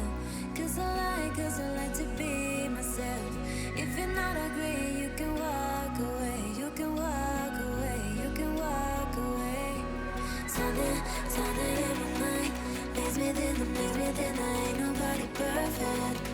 Something in my mind makes me think I ain't nobody perfect. Welcome back to the British Esports Association All-Star Showdown, day number 2 of competition here on the channel, and we are just past the halfway point of today. 2 series down, 2 more to go. We just saw the Sunderland Seers get taken down by Don't Panic. I know you guys didn't predict it, but I'm just going to put and say I predicted that. I said that. I said Don't Panic would take that one, but it was really not the game we were expecting. Sigmoid, we thought that was going to be a lot closer than it was, and then Don't Panic just seemed to show up today. Yeah, I think we saw signs of it yesterday when Seers were struggling in a way against Cross Keys. I don't want to say Seers appear to have dropped off, but I definitely think that was a contributing factor to getting swept today. In addition to Don't Panic, obviously, having done all the work they've been doing in prep for this event. Yeah, from what I saw of the Sunderland Seers, there was some poor decision making. There was some poor rotations back in defense. They looked very shaky in defense, especially when Don't Panic were pushing up. But Squark, what we saw today, the Sushi Show has been back on the air today. He was phenomenal in his performance in that series. Yeah, and again, Sushi's always been the commanding player for Don't Panic, and it's what we saw at the very beginning of the championships. As I mentioned earlier, it was sort of Sushi +2, whereas now it has transitioned into the team Don't Panic.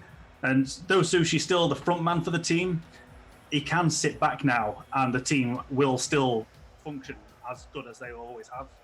And it's great to see how well that's paid off for him in this series.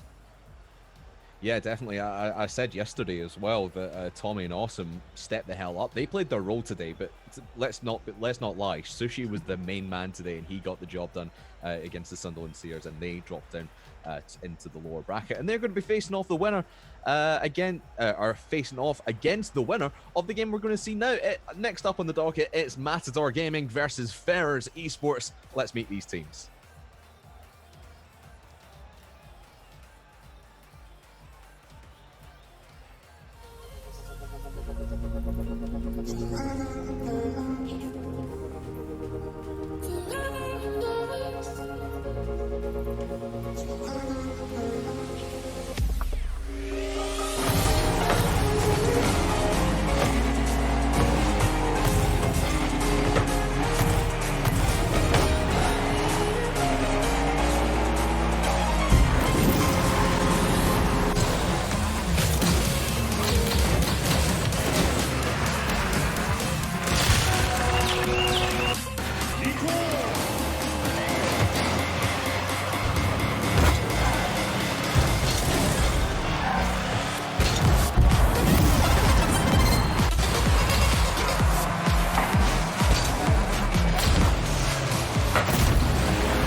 Day that passes without you on my mind. Not even 1 minute can end up before you come around.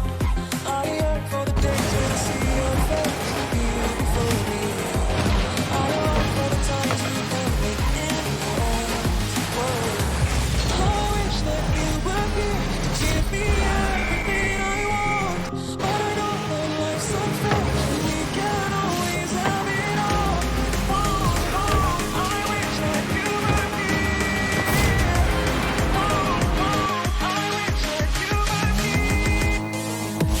I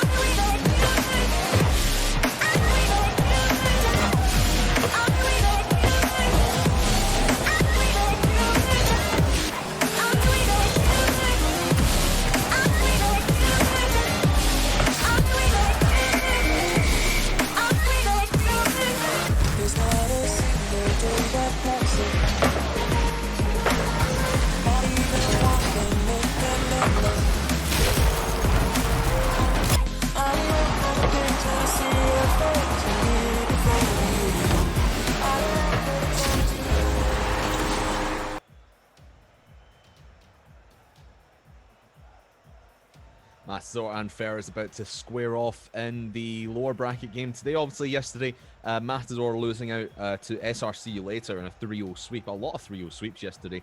But the one game that lasted more than three, or the one series, I should say, that lasted more than 3 games yesterday, was Ferris versus Fortes. And I'll come to you first, Sigmund. Ferris was very close in that game, only losing or every game was a 1-goal difference between them and Fortes yesterday. What do you think their style of play is coming into today after really a heartbreaking loss yesterday, after it was really end-to-end stuff between them and Fortes? I mean, it's impressive from Ferris because what I've seen previously is when they get goals up, it's fine. But as soon as they get goals down, everything goes out the window. We saw it in the uni show matches. We've seen it on Haz's streams for the British Esports Championships games. But for once, they were behind, but were able to hold it yesterday. So I'm looking to see if they can carry on that mentality against a team they're more familiar with in the form of Matadors today. And Squark, in the terms of Matador, we've seen the likes of Evil Ed coming through and him being really a star player for this Matador side, but it didn't really matter against SRC later. He just seemed to be the more dominant team yesterday. How do you reckon their style was more win it in the trenches in the midfield, whereas Ferris yesterday was play end to end and play counter-attacking style? Which style do you think is going to be more useful for Matador today? I don't believe midfield matters too much, or at least not for me anyway. And it always seems to be back and forth. The games we've seen so far, there's not been much midfield action. It's either one end, other end. It's just back and forth. Winning it midfield would be great, but we've seen Ferris come back cohesively and start defending well. They do have cracks, as we've seen, but they did have connection issues as well. It's not so much an excuse, but it's a fact. So it's going to be interesting just how much they can step up, and hopefully against a team like Ferris when they are at top performance, which we're expecting today. Yeah, certainly so. And again, this is a lower bracket match, so elimination is on the line in this best of 5. As I said before, the winner of this game will go through and face it off against the Sunderland Sears on Thursday. As we have a day off tomorrow, and we'll be back Thursday and Friday for the final stages. But we'll come to you first, Squawk. I'll never really come to you first for your predictions in this matchup. Who's going through and who's going out? I think Ferris will take this. Again, they were just sort of inched out in the last series, or at least I thought so. So I do think they're going to take this. I don't think it's going to be a sweep, but I'm looking at 3-1 Ferris. 3-1 to Ferris. And for you, Sigmoid, do you think Matador can squeeze this out, or do Ferris prefer? I think Matadors can make it closer than 3-1. But the trend has been that every game between these two teams is they've gone to last game overtime. But I think today was going to be game 5 in favour of the Ferris, but it's not going to be overtime.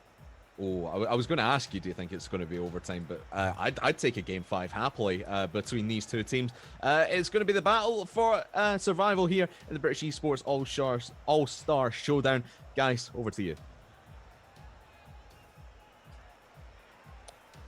A battle for survival indeed. It's going to be. It's definitely a proving ground for both of these teams. Ferris making it to the semi-finals in season 4. The Matadors making it to the semi-finals back in season 3 last autumn.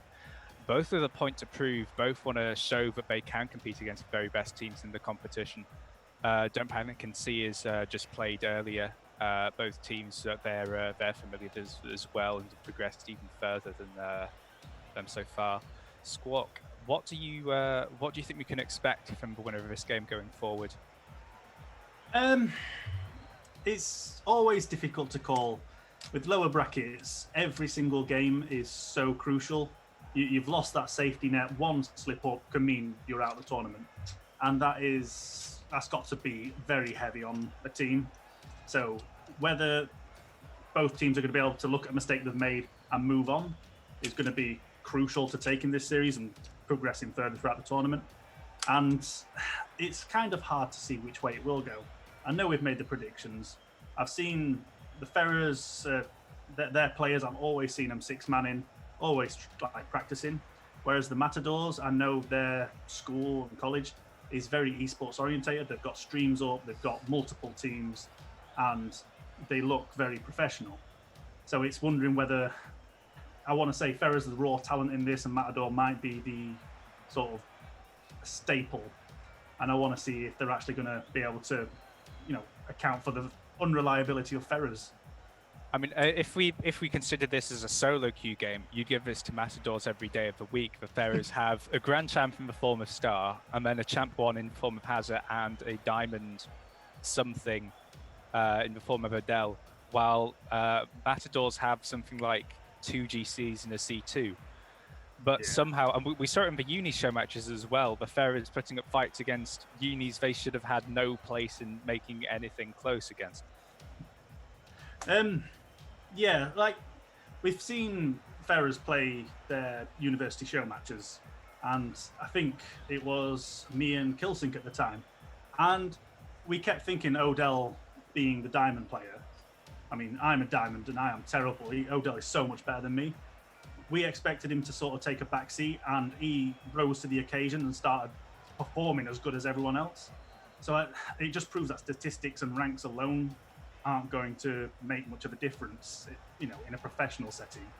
But it's going to be interesting to see if he can rise again in this, this environment where everything is on the line rather than just friendlies. I think we're having a couple of technical difficulties right now. We're going to carry on talking for a couple of minutes, then throw it to a break, and then once we get back after that, we'll have the game. Sorry about the delay, guys. We'll talk about our last match of the day briefly. It's SRC against Forts, the season 1 colleges winner against the season 1 schools winner. How do you think that one's going to go, Squawk? Close, disparate? Yeah, it's always difficult to call. Sorry, I was just reading that Odell actually hit Champion 1 yesterday. Oh, I do apologise, Odell. So statistics, again, slightly swaying a different way, but again, hopefully not going to make much difference. So, as for your previous question, I'm not entirely sure, and I'm afraid to commit at this point. It is showing that they are practicing and improving. In fact, most teams are throughout this tournament and throughout the British Esports Championships. Every team is so much better than when they first started, and you have seen some teams absolutely commit to this, and some teams that just sort of saw it as a bit of fun. And we're trying to show that this can be a career for you when you move on, and we are seeing these risers coming through the ranks, and it is exciting to see all these names popping out, people getting recognised, and I'm just excited for how this is going to go. In the meantime, I think we're going to throw this to a short break. We'll be back in around 5 or 10 minutes once all the players are ready to go. See you in a little while, guys.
Alone inside a crowd, 'cause I can't see you anywhere. 'Cause I don't wanna lose, but I should go. No, I don't wanna let you down. You just wanna know how far I will go, 'cause you know I will stay around. So let me know where to go. So let me know where to go.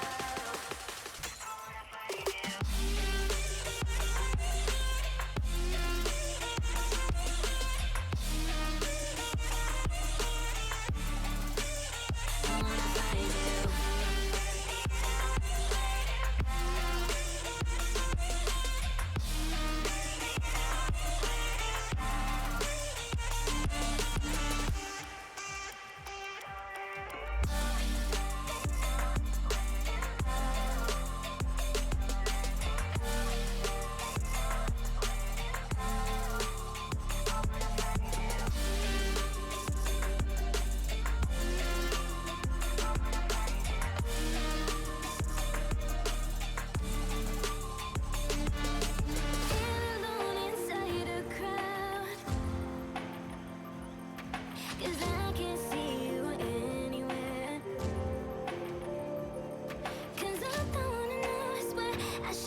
Won't you take me home and give me wings to fly? We can be alone in the castle in the sky. We can run away and leave this world behind. Please just take me home to a castle in the sky. Castle in the sky.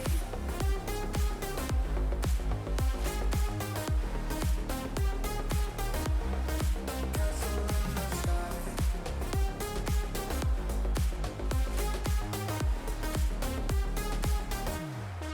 Won't you take me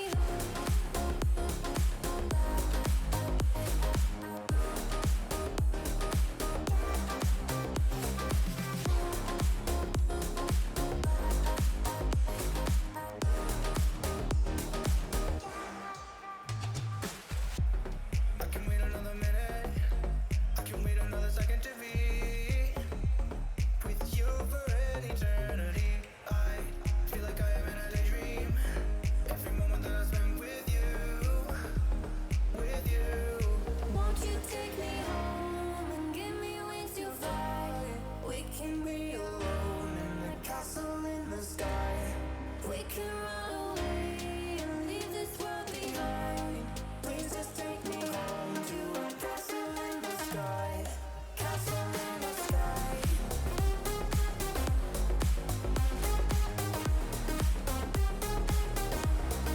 Castle in the sky.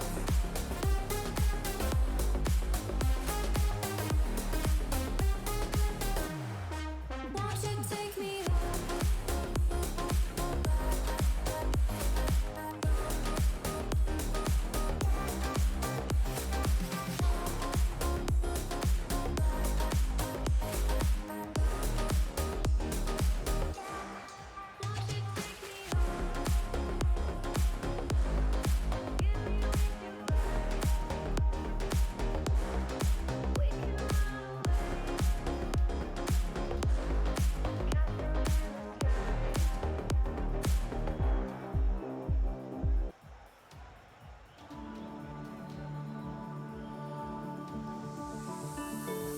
left a star glowing in your eyes when I'm not aware. You left a scar. I fall into your lies again. Welcome back to the British Esports Association All-Star Showdown here on the British Esports Twitch channel. My name's Craftman, and sorry about the slight delay while we were just waiting on one of the teams in this next match. I was just sorting a couple of things, but we should be all good to go.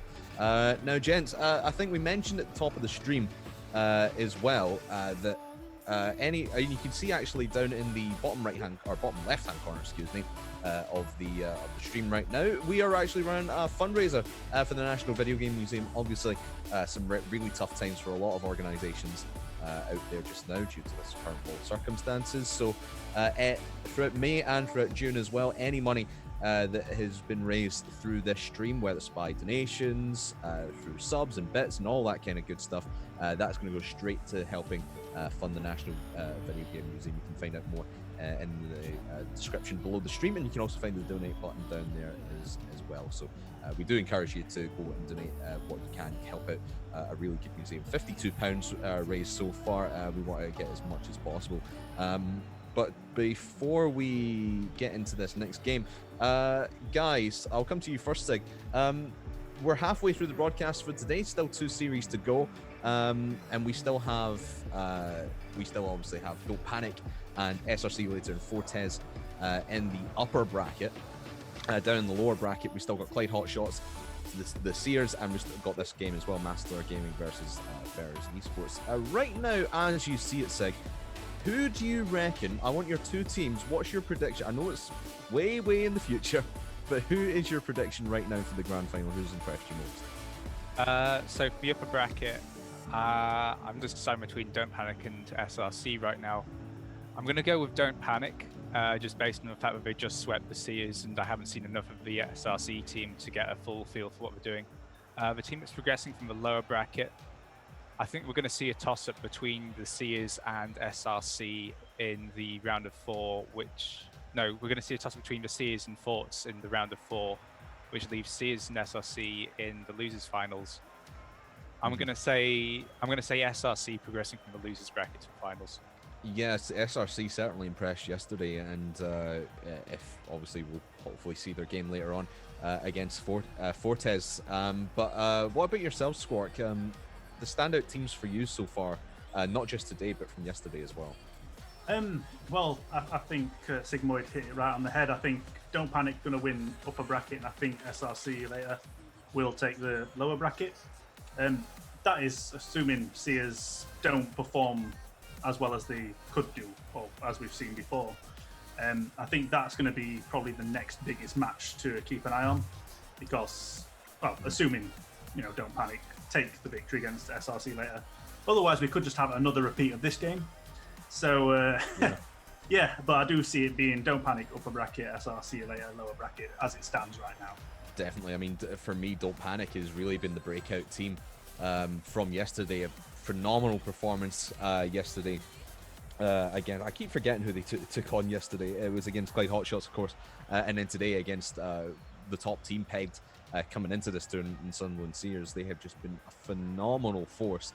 And we talked about the Sushi Show, but I really give that credit to all of the team. And I think we were talking, Sig, about the progression of Don't Panic throughout this season. It seemed, or actually I think it was Squark earlier who was saying it was just Sushi and 2 random people out of nowhere. That's the Don't Panic team, but they've really came together as a team now. Sig, sorry. Oh yeah, sorry. You think? I remember. I think it was me scrimming with the AGSB team back in January. It was literally all Sushi. The other 2 were there; they could take shots, but they weren't up to the challenge. I personally didn't think they were going to make finals, but they did, and that's because they improved. And although I didn't get to see much of it because they didn't stream their games, they showed it against Seers, and they were so close to winning it. They were 3-2 up, I think, going to Game 6. And then unfortunately gave it away at the end. And now they seem to be even stronger than they were before. We're seeing the 2 sort of non-star players in Awesome and Tommy starting to show their sort of full strength in this Don't Panic roster. For sure. And of course, the winner of this game, Matador versus Ferrers, are going to be facing off against Seers, who didn't really have too great a performance against Don't Panic. But Squark, I'll come to you. I know we're just about to kick off Matador versus Ferrers, but whoever wins this, do you think they'll be able to take on the might of Seers, and if they manage to make a comeback somehow? I think if it's still the Seers team that we've seen performing this tournament alone, I do think everyone has a chance right now. But not saying Seers are terrible, but they have not been the dominating force that they were throughout the championships. So I think anyone stands a chance. We did see them come to life towards the end in that Don't Panic series. So the fight is still in there. But if they don't pull it out, I think they are really going to struggle to take on whoever wins this. Yeah, and speaking of whoever's going to win this, let's just remind everyone at home of our predictions. I want to hear everyone in chat as well. Who do you think is going to take this, Matador or Ferrers? Sig, quickly, what was your prediction before we went to break? I think it was Ferrers 3-2. Ferrers 3-2, and Squark? To be fair, I've forgotten my prediction. I keep overthinking it and not sure which way it's going to go.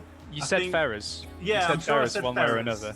But as for score, it's not going to be a clean sweep. But I think what I said is if we don't have the network issues that they eventually suffered from, I think they will take it probably 3-1. Yeah, I really hope this isn't a clean sweep, as we've seen for most of yesterday and all of today so far. I really hope this one is going to be much a closer one, but the teams are ready. The teams are raring to go, guys. It's over to you to get things going. Yeah, just waiting for these teams to join up. We're going to go straight into the game. Sorry about that extended break as we were dealing with those technical difficulties. all the players now ready to go. Looks like we've got a bit of a lightning dance going on as these players not entirely sure what they're doing, just waiting on.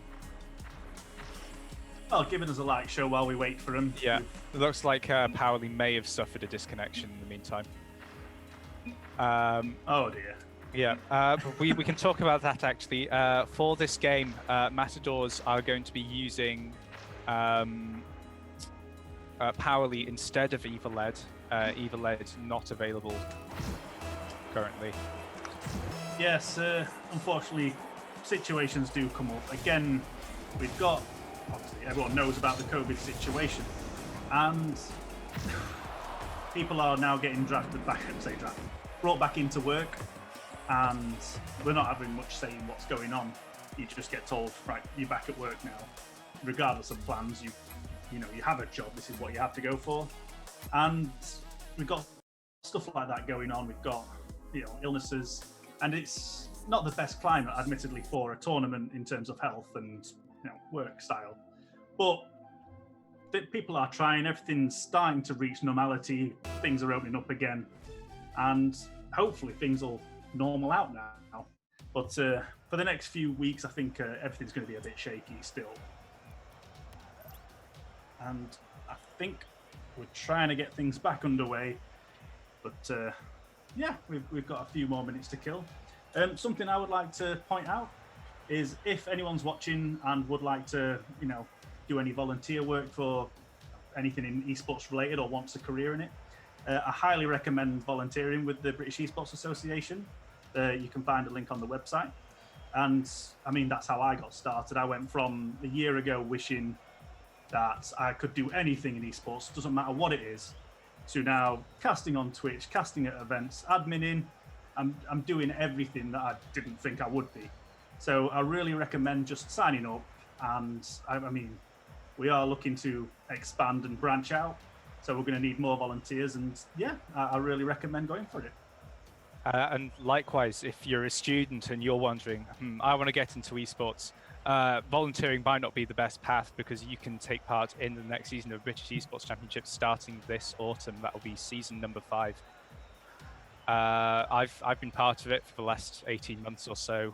We've come close to finals, came close to playing Insomnia. I had to watch from my bed when our League of Legends team made it, but you know, that's a story for another day. I can cry another time. But say you've got that competitive drive and you've got some teammates on hand, absolutely go for it. You will not be regretting it. And as I say that, we're ready to go, so we'll be hopping in. Hopefully, at least. Yeah. Yes, again, this is one of the problems from playing at home. We can't have everything set up and people's Wi-Fi's can go down, but looks like we're all set to go and finally get this series underway. Indeed, FTK comes up against Star. That ball's on neutron. It's Powerly, I think, is going to make it their first. No, he's bailed out of it. Has a pushing this ball down. Image creator off the corner. It's bounced down. Odell should be getting that touch, but he doesn't. Star putting that shot on target. That bump onto Powerly was huge and did open the net a lot.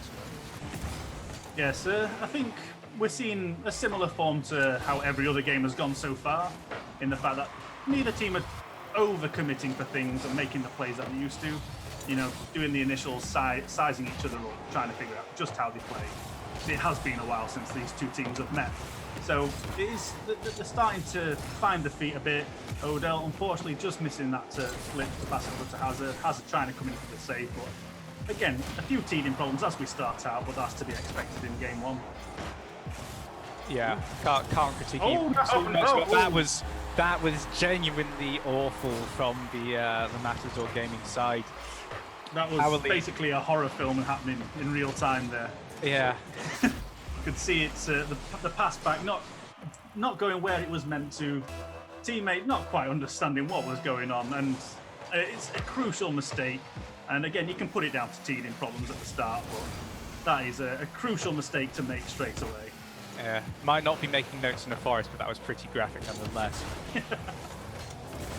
Powerly now clearing this ball all the way out to Hazard, dropping it down the centre line. FTK stopping it. It's going to carry this ball through the midfield. ball goes neutral in that challenge with Star. It's gone to Adele. He's going to try to shovel this ball past Powley, but Powley with a solid challenge. This ball bouncing, pursuing Star. Drops off. Good placement. Manages to get round Image Creator. Yes, we've seen Star coming out and performing some brilliant shots, especially during the show matches against uni teams, and people call him the star player. I mean, it's in his name. But that was absolutely fantastic read. Saw where the ball was going, picked the right placement, and not much that Matador could do against that, I'm afraid. Absolutely agree with you there. Oh my god, he almost went for another touch. FTK now pushing this ball down the centre line. He's tapped this ball past two of the defenders. He's taking it too wide for Star, but he's going to recenter Star. I don't think he's on hand to make a save around Image Creator. Double committing with Powley. That ball gone straight to the corner without any deviation on its path. Hazza, with the help of Adele, I think it was, gets a ball high on the blue backboard Star. Yeah, it was a bit of a crucial miss from the defender. Again, everything's going to be crucial. I do need to work on that. But there was... It really opened the net up for him there. That should not have... I wasn't expecting that at all. Hazard. Just... Freestyler by nature, yeah. To be fair, both the Matador defenders were on the near post. I think one should have been on the far post at the very least to avoid something like that going in. Yeah, that definitely took me by surprise anyway, but I think, again, both players were, like you say, on the near post. They just left that wide open. It was sort of a double commit at a point. But that's a lovely pass to Powell. Hazard getting the save quite easily. TK, unfortunately, not being able to square away a good enough shot there, and looks like the attack's going to stall a bit. Image Creator, another great player. Unfortunately, not enough to be able to get that ball centered. Teammates open to collect it. Powley couldn't get there. Been cleared away, and Image Creator, unfortunately, passing it straight to the other three players of Ferrers. But well defended there to stop that from being on target. Looks like it's now going to swap possession over to Matador. Yeah, Powley now pushing this ball nice and high, but no follow-up from this Matador side. Powley having to catch that touch from, I think it was Adele. Star now fielding this ball back into the blue box. Is Hazza on the backboard, getting a little caught up, so Image Creator's going to beat him to that ball. FTK and Powley double committing, but that's a solid, I guess it was a pinch, it was very speedy. Powley trying to recenter that ball. Stars put it high. He's going to follow up. Image Creator reading it. He's dropped it down, but only for Adele to hear it just away once again. Powley trying. That was unfortunate. That was a lovely chip over one, but just could not get the right placement there to square it into the net. But so they've still got more chances. They are running out of time. They've got to score at least 3 goals in 1 minute 20. It can be done, but I think they are starting to find their form a bit now. Yeah. FTK tapping that ball back into the midfield. As Hazard on the backboard, playing it all the way over. It's looping. Image Creator needs to get back, and he does. He's playing that off his own corner. Star trying to recenter, but Powley's going to get a gentle touch to the side. It's back to the centre. FTK dropping that ball down. It's low in the corner. I don't think there was an angle. If anything, the Matador side could have afforded to wait slightly for it. Yeah, it looked like Odell was going to get on the end of that, but just been beaten out by the Matador players. And it's, again, both teams are showing some real aggression. That was a bit of a mistouch from Powley, but unfortunately Star not being able to collect that. It looks like it's the Matadors outplaying the Matadors in this game. Powley, was that a backflip? I'm not sure that was what he wanted to do mechanically or in terms of placing the ball, but that's what happened. Fortunately, goal hasn't been conceded with over 20 seconds left. I think this game's over at this point. Yeah, it's going to be too much to come back. As time whittles down with 10 seconds to go and at least 3 goals left to score.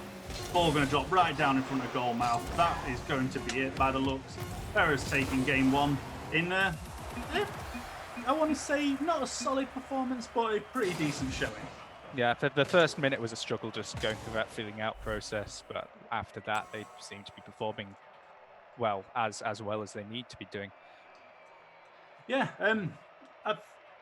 I think, again, when it comes to game 1s, you can't expect fireworks. Hazard's goal on that near post was, it was fantastic. I was not expecting it. I don't think Matador were expecting it. And that probably definitely slowed down Matador's playstyle there, thinking if that can go in, what else is coming our way? So I'm hoping that they bounce back from this now and hopefully give us an even footing again. Yeah, I'm still. Yeah, it just crops up on my replay here. Yeah. That goal was. I mean, it wasn't a traditional Doomsday dish where it's like a sustained amount of period. It's just like he tapped it once, he just jumped off and managed to play that into the goal just about.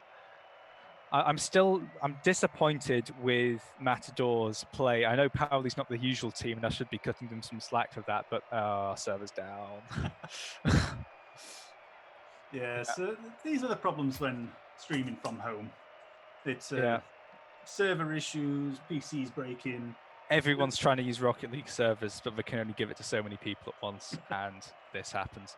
Yeah, we do what we can, but yeah, it gives us a few more minutes to talk about this, I'm assuming. Yeah. So this Marling roster, a lot of them are going to be retiring after this event.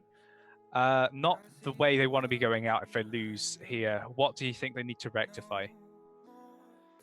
I think, obviously, with Paoli subbing in, maybe the team cohesion's not as good as it could be. It's kind of hard. There's not been anything catastrophically wrong, and there's not been anything fantastically great. It's just they need to shift up again, just improve in all aspects. And they've got time to do it. I mean, that was only game 1, but if they don't get it sorted in game 2, they are leaving it far too late at this point. And the Pharaohs, on the other hand, they're more dominant than they've been in any of their previous showings against the Matadors. Their last game in the qualifiers was Game 5 overtime. In the British Esports Championships playoffs, the best of 7, they won in Game 7 overtime. And then in groups, they lost 1-3. That was the last time the Pharaohs lost to Marling. Yeah, it's like I said, there's been a lot of these teams have come across each other throughout the championships, and regardless of previous scores, I mean, we've seen from Don't Panic, teams change, teams evolve, get better or worse, and it's really difficult to call what's going to happen. I think Ferrers are definitely looking to sort of step into a good stride here. Hazard taking some shots that I'd like to say that taking it on that inside post. I'm still confused as how it worked, but taking those chances is what wins games. And I'm hoping that they try and pull a few more things like that off. I think we're just going to get ready to jump into this this third game now. All the players are back and they seem ready to go. So we're just ready to get on with this. That was the first game, wasn't it? This isn't game 3. This is game number 2. Yeah, this is still got a few more games left here.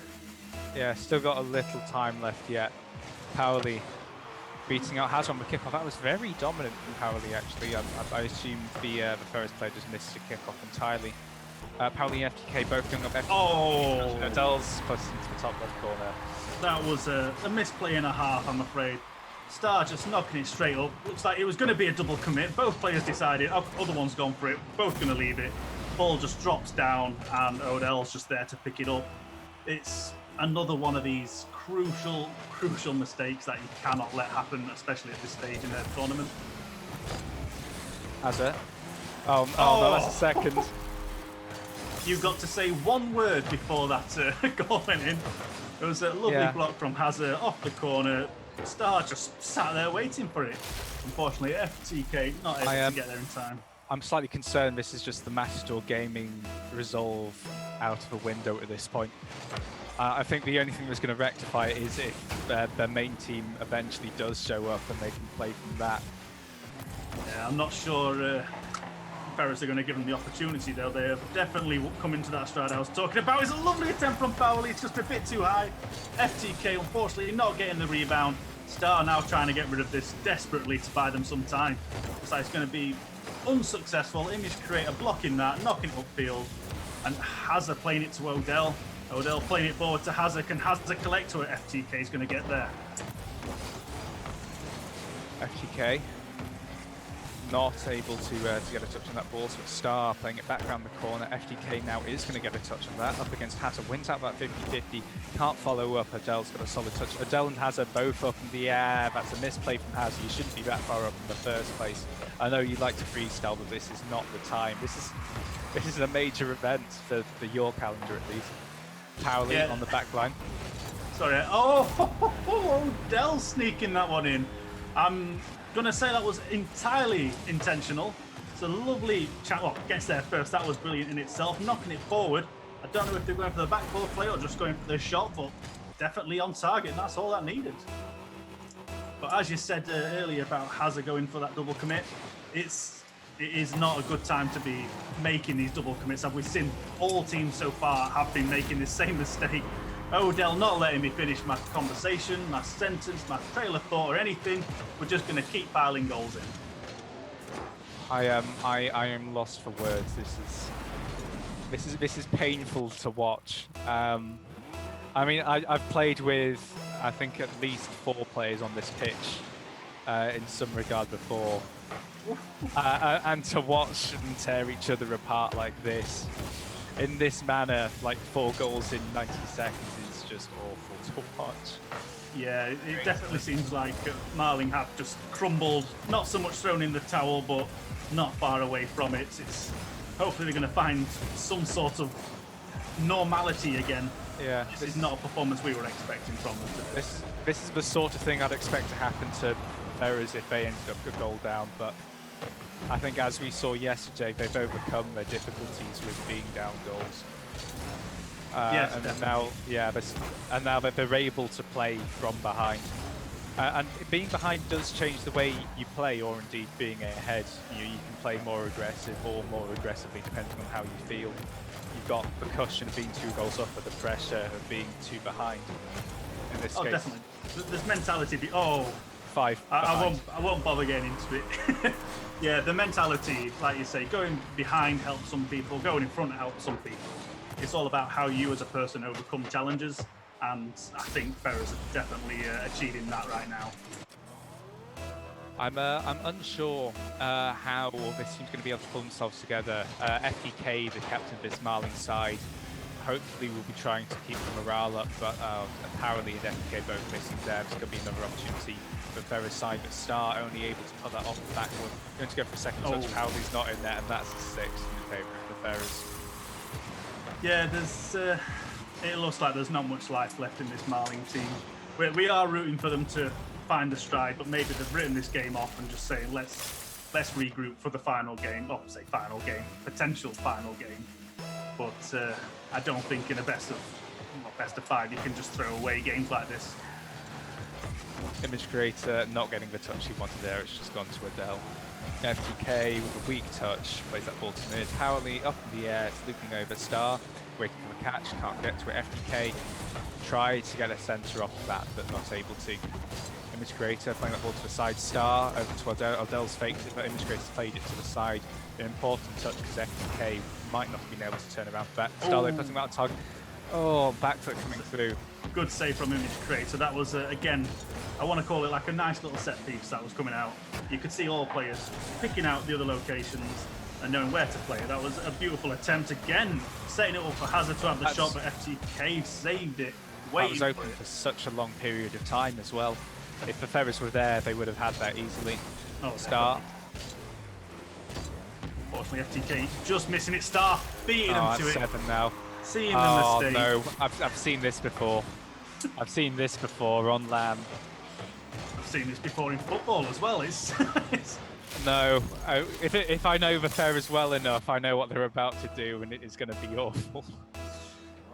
Would you like to predict? Or are we going to leave it? I'm not going to say it for fear of getting shouted at by the Ferrers post game. Looks like they might be going for an 8th goal. Odell. Yeah. The key thing for Ferrers here is to now take the next game seriously. Just because you've taken this game 7-0 does not mean you can sit back and chill for the next match. You've got to keep going at it all the time, because if you give Marling a chance to come back into this, they're going to take it. Now, I was going to suggest Oh, and that almost went in. That almost would have created the opportunity. And that finally. It's Yeah, it wasn't. it wasn't pretty, but it's a goal. Yeah, it wasn't the way I expected it to happen, but we did get the Brazil. It was triple trouble at one of the DreamHack qualifiers. 7 goals up, decided they won the game. It must have been about a minute left, and just let the other team score to add insult to injury. Yeah, there's not much you can say about those kind of things. It very rarely happens, and it's always terrible to see it happen. But Yeah. they definitely got the consolation goal, and maybe it'll give them the momentum to step up for the next game. Yeah, I don't know what Twitch chat's looking right now. I can't see it, but I imagine they're probably spamming Brazil in chat. Yeah, I think you'd be correct on that one. I mean, guys, if you've got any Matador emotes, spam those instead. They need your energy right now, desperately.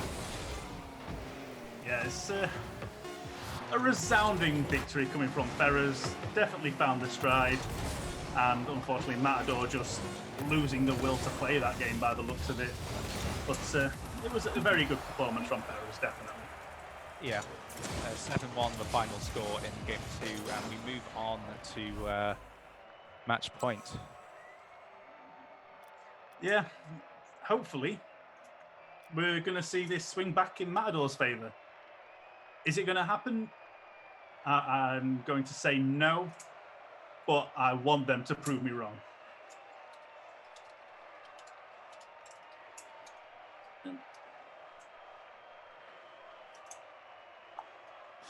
Looks like we're not going to get the original players back in. There's still 30 seconds, but it looks like they're going to be playing with a sub player. Continuing to play with Powerly in this final game. Looks like it's going to be a disappointing end of the road for Marling. Unless, of course, they can win this game, then maybe Ed gets back. But, you know, we'll have to focus on the game at hand for now. Yeah, Matador just got to forget that the last 2 games happened. Just take the pressure off this, because this is not a position you want to be in. I think it's best now just to treat this as, say, a ranked match. That's not going to change what rank or tier you're in. Just playing it for fun, but taking it seriously at the same time, and finding that balance is going to be critical for them to stay competitive and start trying to follow up. Never mind, Just Hazard not gets giving it. them a chance, are they? No, Hazard's Hazard and Ferrers, they've smelt the blood in the water. They've come out ready for this fight.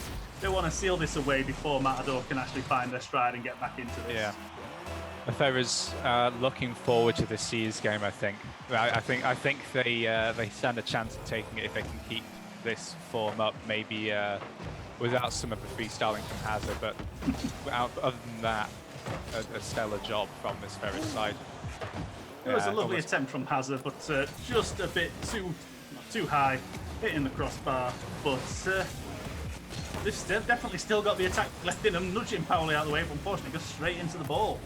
The image creator now going to pass it to FTK. FTK playing across, but there's no one there to pick it up. Ball goes straight to Star, who's now trying to dribble this forward. Leaves it for Odell. Odell knocking it forward, beating image creator to it, but unfortunately no one left to collect it.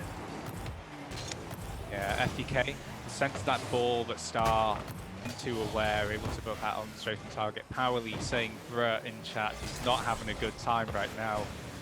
Taps that ball out to the midfield, gets that touch in the back corner, but it's gone up high. Image creator and FTK double committing. Image creator, that's a nice long ball. It's a really solid clear. Marling are actually still firmly in this game for now. Yeah, they Oh no, well, I jinxed it. Yeah, I could sort of see it forming. I didn't want to say anything just in case I cursed it, so I'll let you have that curse. It was a good attempt from FTK, but with no power to get it away. Star sees the opportunity. You just can't set it up for Star Yeah. like that. Mostly the missed touch from Powerly in the back corner, causing that to occur. FTK's beat touch was unfortunate. I'm not sure as much he could have done. A double commit from the Ferrers though. Image creator going to follow up on this. Odell beats them to it though, and that ball goes over the heads of the Marling players.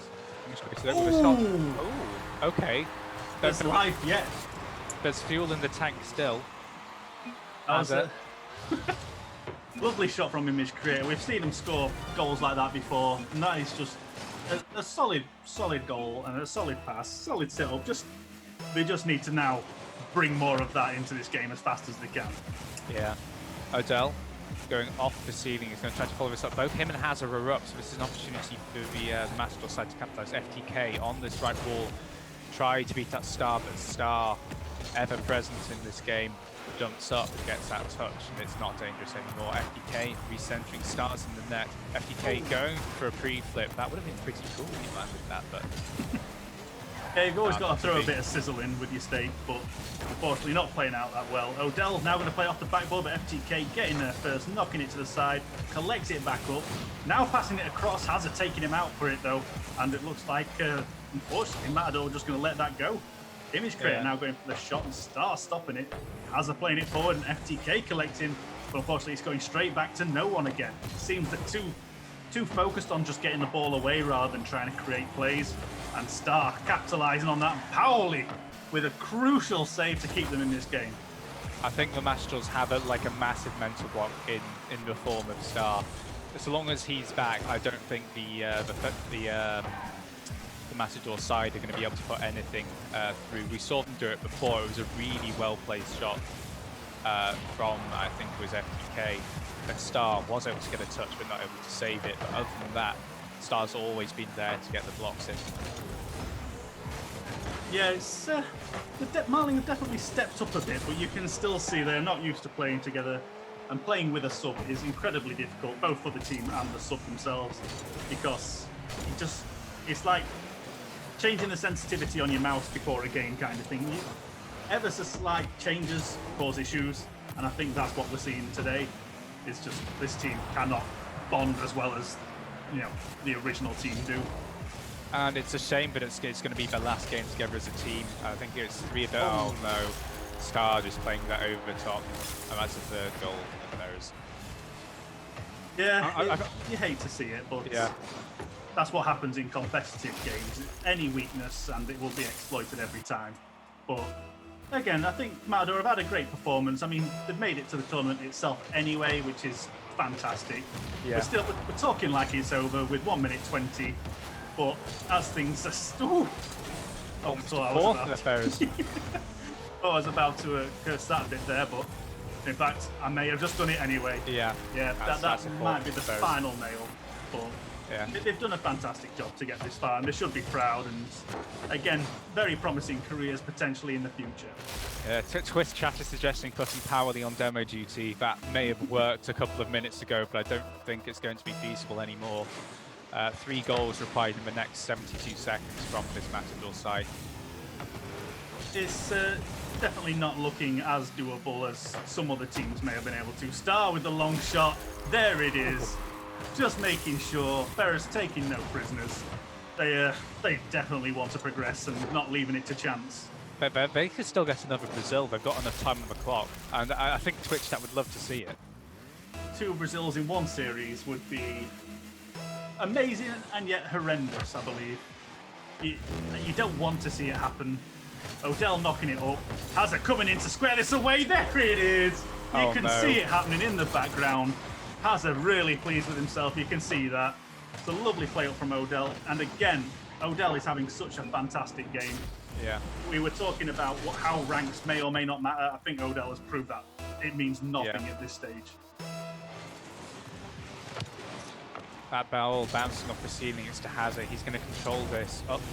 Going to track this down. Oh, no, That's on this to Brazil. Hazard, you beast. Yeah. Oh, no. I didn't think I would be seeing this. Yeah, it's not the way the Matadors wanted to go out. I think they're losing 3 of their players at the end of this season to university or other activities. But the Ferrers have been unstoppable. I apologise for kind of been painting them a bit like the bad guys in this series. But we have to support the underdogs. Yeah, it's hard as casters to not sound critical.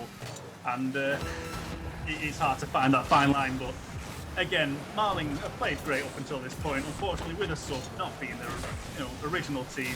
Oh, and that's Ferrers will not let this go. So, yeah. What more can we say? Ferrers wanting redemption from yesterday, and they have definitely found it. Yeah, it was, but the Seers Don't Panic game, the last one they played in the season 4 finals, that was like we will not go quietly into the dark night moment. I fear we may already be in the dark night for Marling.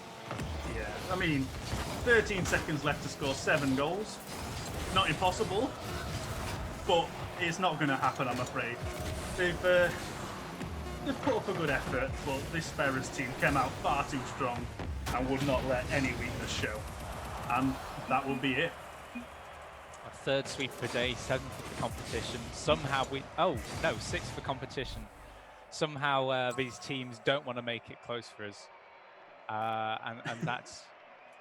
Well, we might be about to change that. We have got SRC and Thoughts up next, but well played to Matador. You took out some tough sides in the qualifier. That image creator with that clutch play at the last minute in Game 5 against Aegis B to get here in the first place. It's a shame you had to go so early, but it's been great having you. Yes, definitely.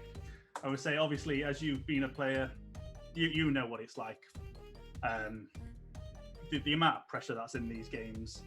Yeah.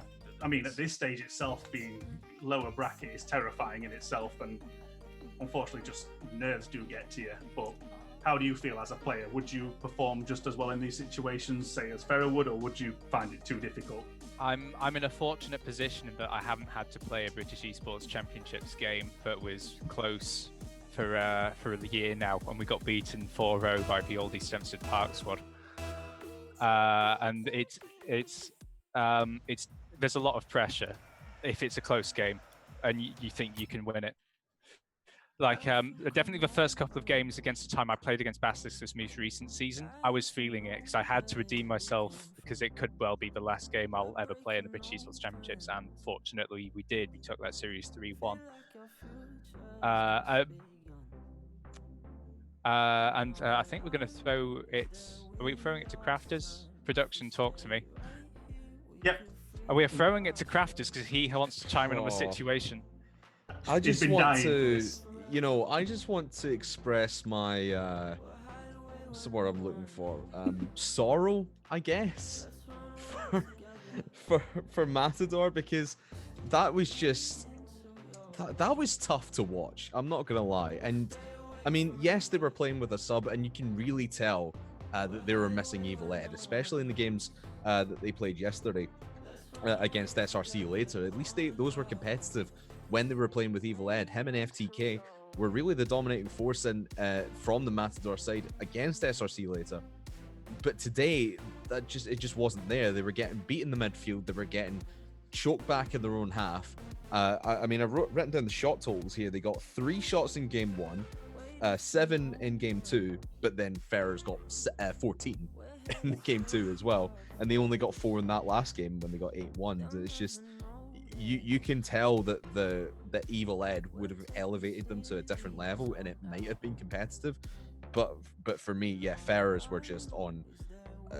They were just on another level completely. The Star, especially, the shots he was pulling off, absolutely magnificent. And going forward, I mean, we were asking the question at the start of this game, Squark, that whoever wins is going to face off against Sears. And obviously, with Sears coming in as one of the hot favorites, not really performing too well, what do you think Ferrers versus Sears is going to be like on Thursday?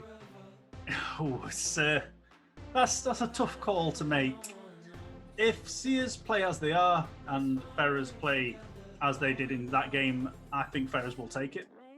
It's too difficult to tell because we know Sears aren't playing to the best of their abilities, and Ferrers are playing. I mean, they are seizing every advantage that they can get, as we saw. I mean, 2 Brazils? When last time we saw that in a competitive match? So they are out for blood and they want this tournament. So I think they've got enough drive to beat Sears if Sears aren't stepping up. Yeah, I mean, outshooting Matador, well, outscoring them rather by 18-2 in that entire series. When you put those numbers down like that, 18-2 in a 3-game series, it's not close. We'll put it like that. It's not close whatsoever. But Sig, I talked about the missing Evil Ed. Even if they did have Evil Ed, do you think Matador would have stood a chance against Ferrers? It would have been closer, but I've got to give it to the Ferrers. They played even better than they did in the qualifiers then. Yes, and definitely. And like I said, on Thursday, we're going to see Ferrers versus Sears in the lower quarterfinal to decide who's going to go and progress through this bracket. And I think that's going to be a really close one. Cannot wait to see that on Thursday afternoon. And the other lower down quarterfinal that we've got, or the one team that we've got in that quarterfinal right now, is the Clyde Hotshots. They still need to get an opponent though, guys, and it's going to be SRC You Later versus Fortes Esports to decide who is going to go through and face Don't Panic in the uppers, and who is going to go drop down into the lowers and face off against the Clyde Hotshots. Do not go anywhere. We'll be right back with that game later on today.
I see a world behind them. No more time. Sinking into the silence. Reaching out for something you may never find. Looking for a reason not to lose your mind. Feel like you're caught in a world you don't belong to. Praying that you'll make it home. I know you're scared that the place you love is gone. Don't fear what you do not know.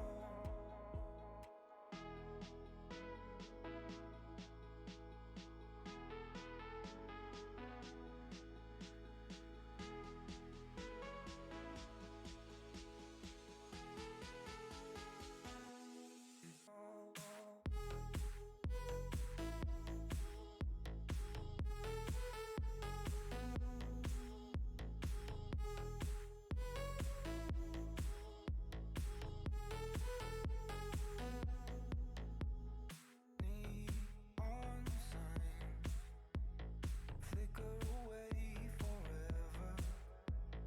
Crowded state lines. We could be lost together. Reaching out for something you may never find. Looking for a reason not to lose your mind. Feel like you're caught in a world you don't belong to. Praying that you'll make it home. I know you're scared that the place you love is gone. Don't fear what you do not know. Feel like you're caught in a world you don't belong to. Praying that you'll make it home. I know you're scared that the place you love is gone. Don't fear what you do not know.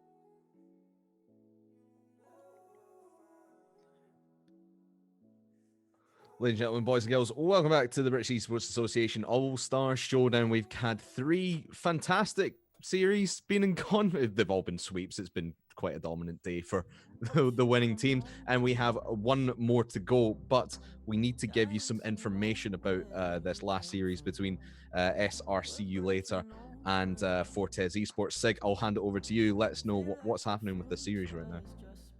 Yeah, this is by no means a simple one. One of the players on SRC is legging it back home from work as we speak. The series is scheduled to start at 6:10. If he's not back by then, SRC are going to play 2 versus 3. Right, okay. Yeah, it's an interesting situation we've got here. With obviously we've got our stream schedule. Obviously, we've ran through the games today fairly quickly because they have been 3-0 and we are a bit ahead of schedule. But one of the players is I think they said to us they were going to be much later. So we're trying to delay the game to the start time of course 6:10 as much as we can. So we're hopefully going to be able to start then. But like you said, if we don't have the third player, then usually what would happen is they would lose a game, like forfeit a game completely if the game didn't start. Is that right? At 10 past? At 6:15 they drop the first game. At 6:55 they drop the second, and at 6:30 they forfeit automatically. Okay, so to prevent that, to try and get some Rocket League out of it and to give them a fighting chance. Remember, this is still the upper bracket, so if SRC later do lose, or whoever loses, I should say, if they are to lose the series, they do drop down to the lower bracket, and they still have that second chance come Thursday. So looking into this game just a little bit, do we know who the player we're missing is right now? We are missing one of the Klamaric brothers. I don't know which one it is. Right, okay. I think I can see DHMK in there, so it would be I can't remember the names now. Klamaric, I believe it was. Yeah, Klamaric. Yeah, it's Klamaric who we're just waiting on to get back from work, and we do appreciate him trying his best to get back. But looking into this one a little bit, Squark, even if these guys did have their full roster to play with, who would you give the edge to? Because SRC later put up a great performance yesterday when they were taking on Matador, but Fortes in a very close one between Ferrers. Well, as we predicted earlier with how the brackets will end up playing out, I think SRC later will, I mean, assuming the players were all here, should have taken this. The interesting thing is, I have found in my ranked games, if one person drops out as soon as that 1 second goal goes in, it's not an instant loss. Like, yeah, you work harder because you've got nothing to lose at this point. You were expected to lose the game, so you play differently, and it might work out in the favour. It might be different in a competitive scene, but it is really interesting to see how they're going to adapt. And I really do like this idea. Yeah, it could very well, and I'm thankful. I think we're all thankful for the admins in ruling this, allowing them to have this 2v3 if and when we get it underway very, very shortly. But in terms of what this means in the grand scheme of things in the bracket, obviously the winner of this will go on and face Don't Panic. And we would think that SRC would put a better show up, obviously if they have the full roster, against Don't Panic in that upper final on Thursday. But Fortes, I think they could even put up one heck of a fight as well. Obviously, now that they're going to be playing 3v2 up, that gives them that edge to get through to that game against Don't Panic. So I'm interested to say, do you think if Fortes are to be the ones to go and progress through against Don't Panic, do you think that's going to be a close one, or do you think Don't Panic are going to keep on their form and just keep stomping through? I'm not sure Don't Panic would be able to sweep either of these teams, but I did say that about Sears earlier, so yeah, can't know for it's sure. Been Sweep City today. That's what it's been. I would anticipate that Don't Panic would beat Forts over the course of the best of 7 to be tomorrow, but I think I'd expect Forts to get at least 2 games out of it. Yeah, I would hope that's going to be a really close one. No matter whether it's SRC later, if they are able to pull off the amazing 2v3 win in a best of 5 series, I think we'd all be rooting for that. I would say. Will you guys be rooting for the 2v3 win? It's the underdog situation, isn't it? Everyone wants the underdog to win. And I don't think you can get much more underdog than playing a man down. So definitely so. Definitely so. What we're going to do right now, we're going to take another small break while we are waiting for that 6:10 start time. So don't go anywhere. We'll be back very, very shortly with the start of SRC later versus Fortes. Don't go away.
change your mind.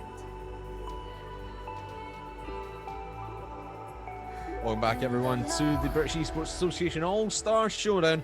And we have one more series left to bring you this afternoon. It's going to be SRC later versus Fortes Esports. If you're only just joining us for this match, you missed what's going to be happening in this game. Unfortunately, SRC later are missing one player at the moment. They are making their way home as we speak. So they are going to start this series in around 5 minutes time, but they're going to be starting that 2 versus 3 just to give them the chance. And I was speaking to Rated, the team captain of SRC, and he was very thankful that the moderators are allowing this to happen, so to give them a chance to put on a show for you guys at home. But before we get into this game, you guys want to talk about a couple of things. I mentioned it earlier about the National Video Game Museum. Sig, do you want to tell us a little bit more about them? So over the course of this month and June, all your donations, subscriptions, Prime subs, and bits will be going towards the National Video Game Museum to help keep them alive during this, well, nightmarish situation with the COVID-19 pandemic. Yeah, and you can see the total raise in the bottom right of your bottom left, excuse me, of your screen. It's bottom right, done that way. £52 so far. If you do want to make a donation, the donation button is just below the stream, and you can also, like Sig said, you can subscribe or donate your bits. Even if you have Twitch Prime, that costs nothing to you. Just link your Twitch and your Amazon together to get your Twitch Prime, and use your free sub on us, and everything will go to the National Video Game Museum. But we're talking about British Esports Association itself. Squark, we are a volunteer-run organisation. Do you want to make your case for new volunteers for joining us? Yes, of course. So with the first championships, a year ago, maybe a bit more now, obviously we didn't have as much participation because it was all brand new. This time, like the seasons that have just passed, we got so many more teams. We've nearly doubled the numbers. We've got another season coming up. Those numbers are going to keep flying up. So we're always on the look for more volunteers, just to make my life more easy, you know. Can't complain with that. And yeah, so we're going to need more volunteer casters, admins, production. I mean, we've got a number of people who help out, you know, creating videos and content and game advisors, that kind of thing. So we are always looking forward to people who want to progress more in esports, get some, you know, a bit of qualifications, a bit of experience behind them. So I really recommend it, and you do as much as you want to do. If you want to get more involved, just let us know and we can help you chip in. And if you just want to help out one day a week, we've got that as well. So I highly recommend it. Yeah, so where can they go if they want to help out then? You can find a link to volunteering on the British Esports Association website. You can find that through the Twitter or just Googling it. But yeah, we've got a nice category set out saying volunteer. You just put your details in. We get back to you when we find something that'll fit you. And Sig, you wanted to mention something about schools signing up for next season? Yeah, if you're not old enough to volunteer, instead you can sign up for the next season of the British Esports Championships. That's season 5 on the link down below, just under the About Us section. Great experience. Would do it again if I had the chance, but I'm off to uni next year, so I can't anymore. I hope that good luck if you do choose to participate, and if you're against AGSB, just run away. You don't stand a chance. Not biased at all. Not biased at all in that regard, Sig. But that's all our promos out the way. We are about to get into this game. SRC later versus Fortes Esports. Remember, SRC are going to be playing 2 versus down. Let's actually meet the teams before we get into this matchup.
British Esports versus SRC later. A 2 versus 3 to start things out.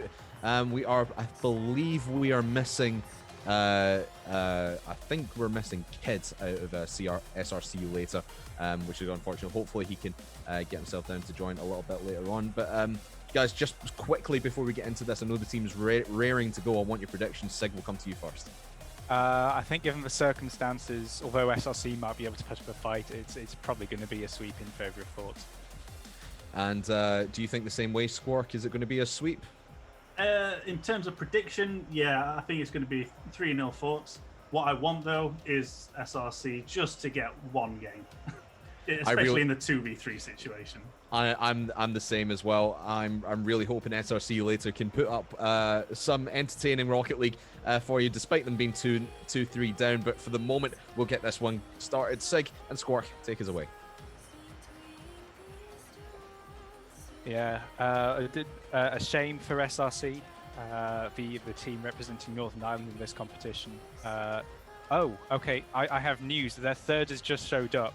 Hey. I'm willing to wait. I don't have an admin call on that, but the third has showed up. Well, I assume.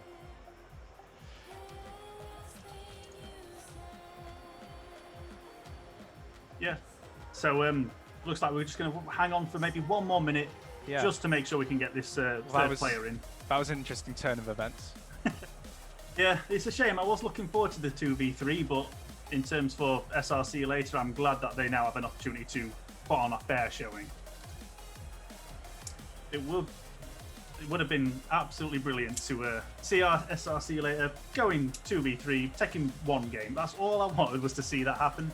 But I'm also excited now to see, an actual fair showing and see if they're actually going to get a clean sweep the opposite way now. Which means predictions could be wrong. Yeah, given the number of players on the field has changed, do you want to change your prediction at all? Yeah, I actually am. I'm going to go 3-1 SRC now that it's an even footing again. I'm gonna go 3-2 SRC.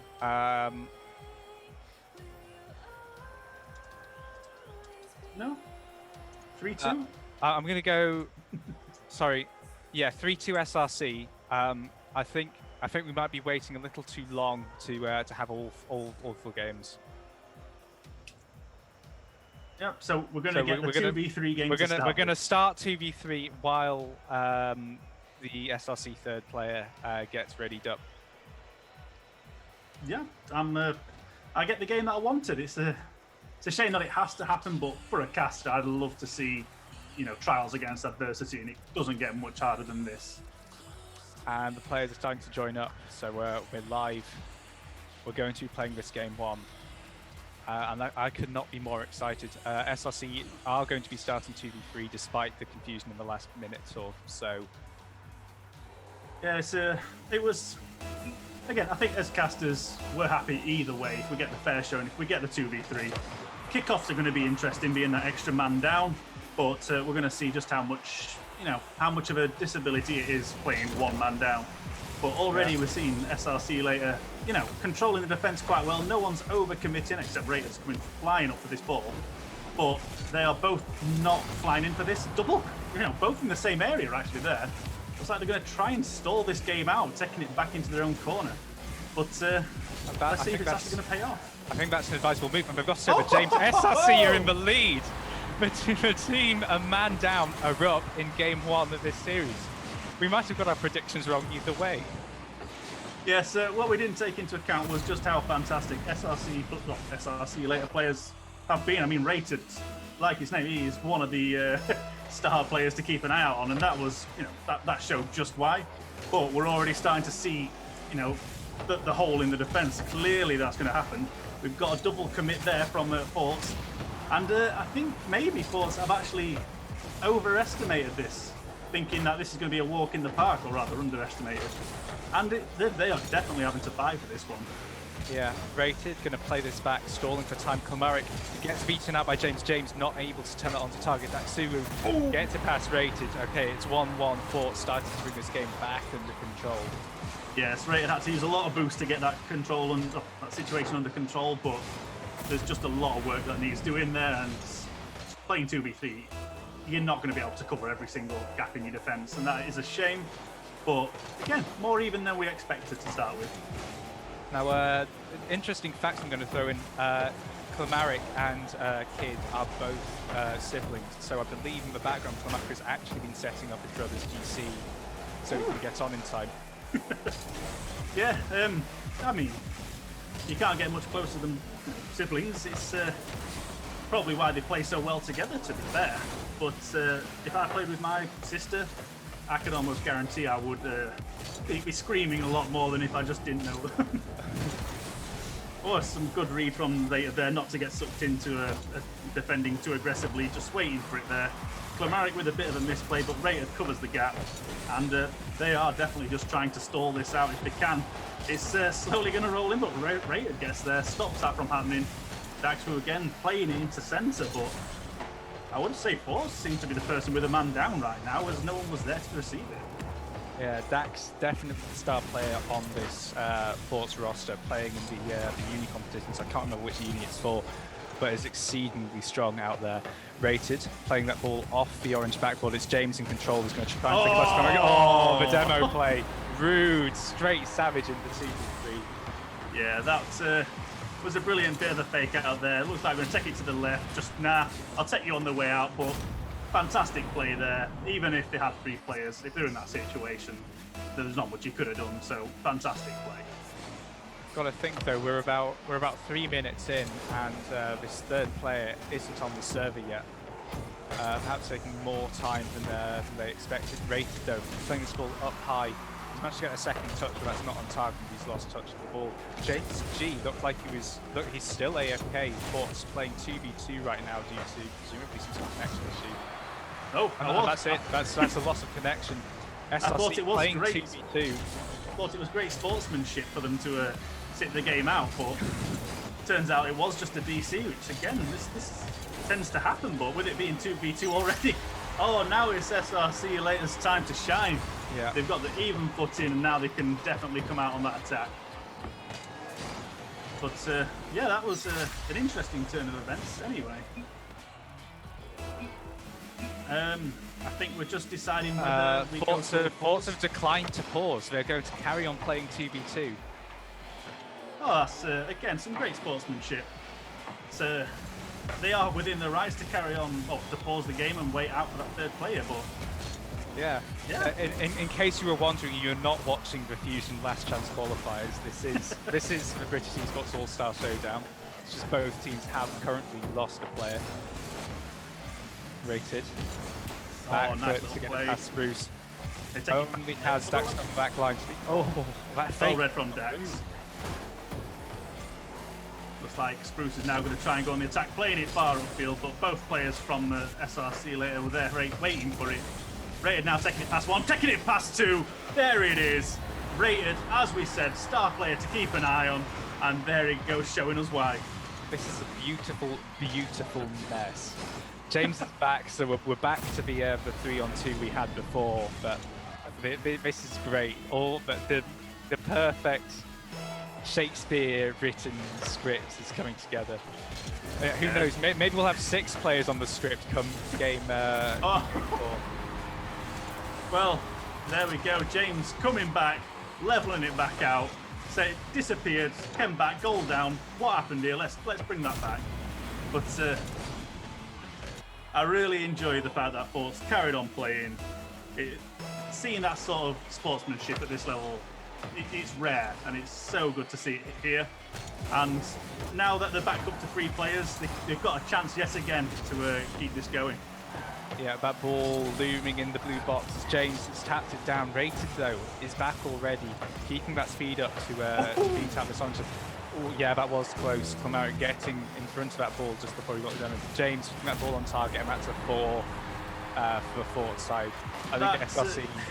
That shows just how bad a demo can be when you're 2 people against 3. And getting demoed twice in the space of 4 seconds has got to be crushing. But yeah, this is the sort of thing you have to take into account when you're playing a man down, is you cannot afford to get demoed at any point. Yeah, Rated on this back line. Oh, just about beats out James. If SRC's third turns up now, they might well stand a chance. Rated, carrying this ball still, beaten out by Dax. James bouncing off the side is going to follow up. He's played that into the blue box, but Rated there. He's lobbed 2 players. Spruce on the back line, able to field it back towards Clamaric. Clamaric, it's on target. Daxuwu backflips just in time. Rated back into the box, trying to 50-50 against Dax. Rated isn't having any of it. Bat fake almost working out beautifully. Clamaric off the corner. It's bouncing back into the box, but it's a little slow. It's trying to follow up, but can't play it through. Rated now. Camus along the sidewall is rolled over the top. Dax playing it away though. Unfortunately, miss from Rated with 10 seconds left. It's going to be very difficult for this SRC down a man to score a goal. They have got a chance. Dax back on defense. Rated able to beat him out, and that is game 1 in favour of Force. That was a fantastic showing from SRC, considering that they are, a man down. 3 goals? I would not have guessed that. I'm sorry, I'm about to get attacked by another cat. And yeah, I'm so happy to see that 1, this game went ahead, 2, Force carried on playing when they lost a man, and the fact that the game was so close considering the circumstances. So I think a fantastic effort from both teams. Absolutely agreed. SRC, it's a shame they couldn't win that. I was so hoping we'd see the upset, but it's not to be. Fort's not keen on playing 3v2 either. They're finding it hard to read, so we're just going to wait. The SRC third is home. They should be online any second now, and then we'll have a good 3-on-3 game. Yes, again, shout out to all the behind house production that's trying to get all these teams and players sorted. It's there is a lot of work that goes on behind, including cats apparently. And yeah, just a great shout out to them all for putting this all together. Sorry, now I've got 3 cats. They're coming out of everywhere. They've all joined you. That's good to see. I've got a full team of cats. Let's see if SRC later can get all 3 players in. I can't see the SRC third, so we're going to be playing this game once again 2v3 for now, I think. Oh, I think we're just going to remake because we are ever so close to getting this third player in. So yeah, almost got the dream, a completely open net for this Sports side. 3-0, all the space to shoot it, but not to be. The restart is coming through very soon. Yeah, so I think my predictions may be wrong, having watched how well they handled the 2v3. With all 3 players back, this could be the 3-1 that I've personally predicted, but it'd be great to see Force being able to hold their own against a full team now, once everyone's in. Yes. The Sports roster are probably eager to get moving though. They've been rating all afternoon for this game. Same, I suppose, in part for SRC. However, they've had the pressure of the third not being with us, and he's joined us. All the players are in the server. We have a 3-on-3. Let's do this. Finally, the dream's happening. With the game going to Force, we need the clean sweep from SRC for my prediction to be correct. I think I've missed every single one so far, so I've got to get 1 right, surely. Yeah, I mean, I don't think I've got any of the scores right today. We've been anticipating close series all day, but instead, we've been ending up with this constant sweeping. Rated, he's gone up, he's dropped this ball down, but James is going to carry on trying to play this through. Rated against Dax. Rated's taken it, and he's going to carry on playing Spruce though, playing this to corners, bounce down. DHMK putting that ball over the top. Dax high on the backboard. Rated's up, he's got to touch his plate to the side, that's nice. Kid on the left wall gets pinched by Spruce, so Kid again carrying this ball through. It's James playing it away, and for now the pressure's been mediated.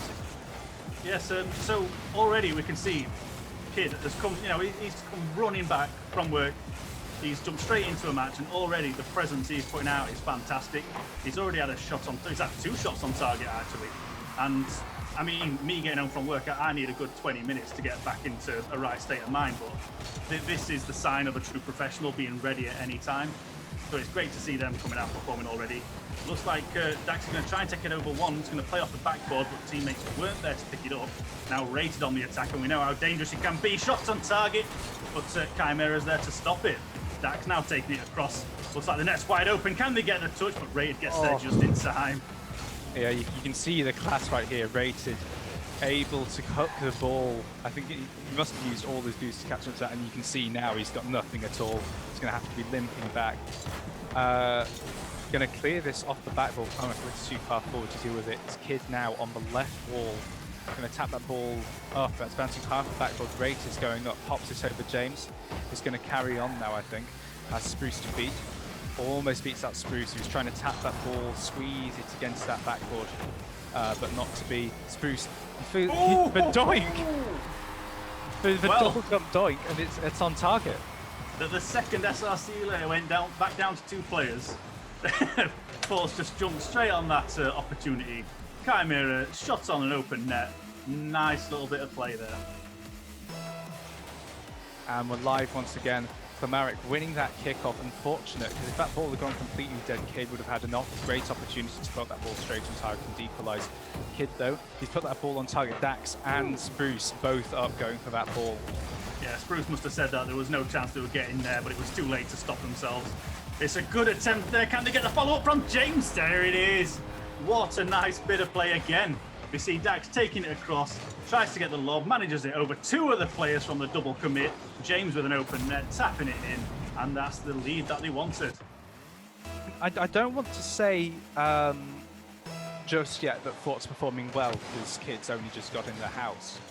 But this is better than I think we saw yesterday against the Ferris. Yeah, this is definitely a better team than we saw the other day.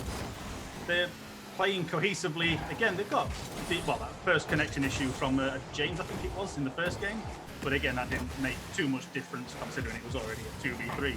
But don't harass my kid. Coming out with an attempt at crossing it across, yeah. But no one there to pick it up. But Clamaric's going to keep this alive. Puts it in across to Rated, but Rated can't get the right touch. Now James is going to try and collect this, playing it off the wall. Can they get the touch with 4 boosts? Tries the flip reset, but just nothing left to get it. I'm not sure he got the flip reset. It looked like the back tyre of the car bounced off before the front corner was able to get onto it. Kid, though, still trying to deal with that challenge. And that's a double commit from the SRC side. That net's wide open, but both players miss. SRC are being spared a 3-goal deficit. Kid now on this ball, following that bump, is going to steal the back boost. He's pinched that way too far over. Disappointing to see, but he has only just arrived, not fully warmed up yet. Rated playing this back around the right wall. Beats out Spruce with a cheeky dribble. Unfortunately, it's been spilt out to Dax anyway. Bouncing for seeing now James, putting that ball on target. It's gone in! Don't get much closer than that. Oh, that was a lovely cross from Dax, playing it into the centre. James getting the touch, and just a fraction any other direction, and that would not have been a goal, but that doesn't matter what doesn't go in, it matters what does go in. 3-0 to Forts. James now winning that kickoff. That's commanding. Clamaric's got a weak touch. Spruce tapping it out to the side. That's not strong enough to get to James, and that's gone through all the Forts defense. Kid is back. He's scored that goal, and I assume he's here to stay from now on. Yeah, I think that's definitely a sniped goal there. Saw that was wide open, Forts scrambling back, but it just wasn't going to be enough. You can't leave your net wide open even when you are 3 goals ahead. Dax now coming up against Rated, winning that kickoff with Spruce. I'd say he won that, the Fort side coming off better from that. Dax now playing this ball through. He's baited out both Rated and Kid, a double commit from the SSC side. Rated carrying on down that wall, but it's James getting the block, and Clamaric missing. Kid also missing. James struggling with his lack of boost. Kid's able to play it away. Yes, unfortunately, it seems since the Kids come back, the cohesion from SRC later is dipped. We've seen about 4 double commits in the space of a minute, and I'm hoping that they start pulling together like they did when they were 2v3, as it seems like they've maybe taken the foot off the pedal just a little bit. Yeah. It's not as much of a challenge maybe, but it's definitely not worked out in the favour taking that mentality. Yeah. I imagine in a normal championships game, you'd be practicing maybe half an hour beforehand as a team. in this situation, SRC had no practice together beforehand whatsoever. They hadn't had an opportunity to iron out any preseason. Clamaric, that's a mechanical error, but I think was impacted by the fact that Kid missed the point. Rated, he's cut on target.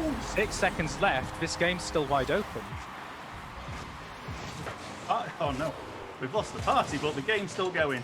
Yes, they have not left much time on the clock to even this out, but 6 seconds to get this goal off kickoff. Is it going to be enough? They come flying Rated forward. the fake. But yeah, it unfortunately wasn't enough. Bit of a smart play.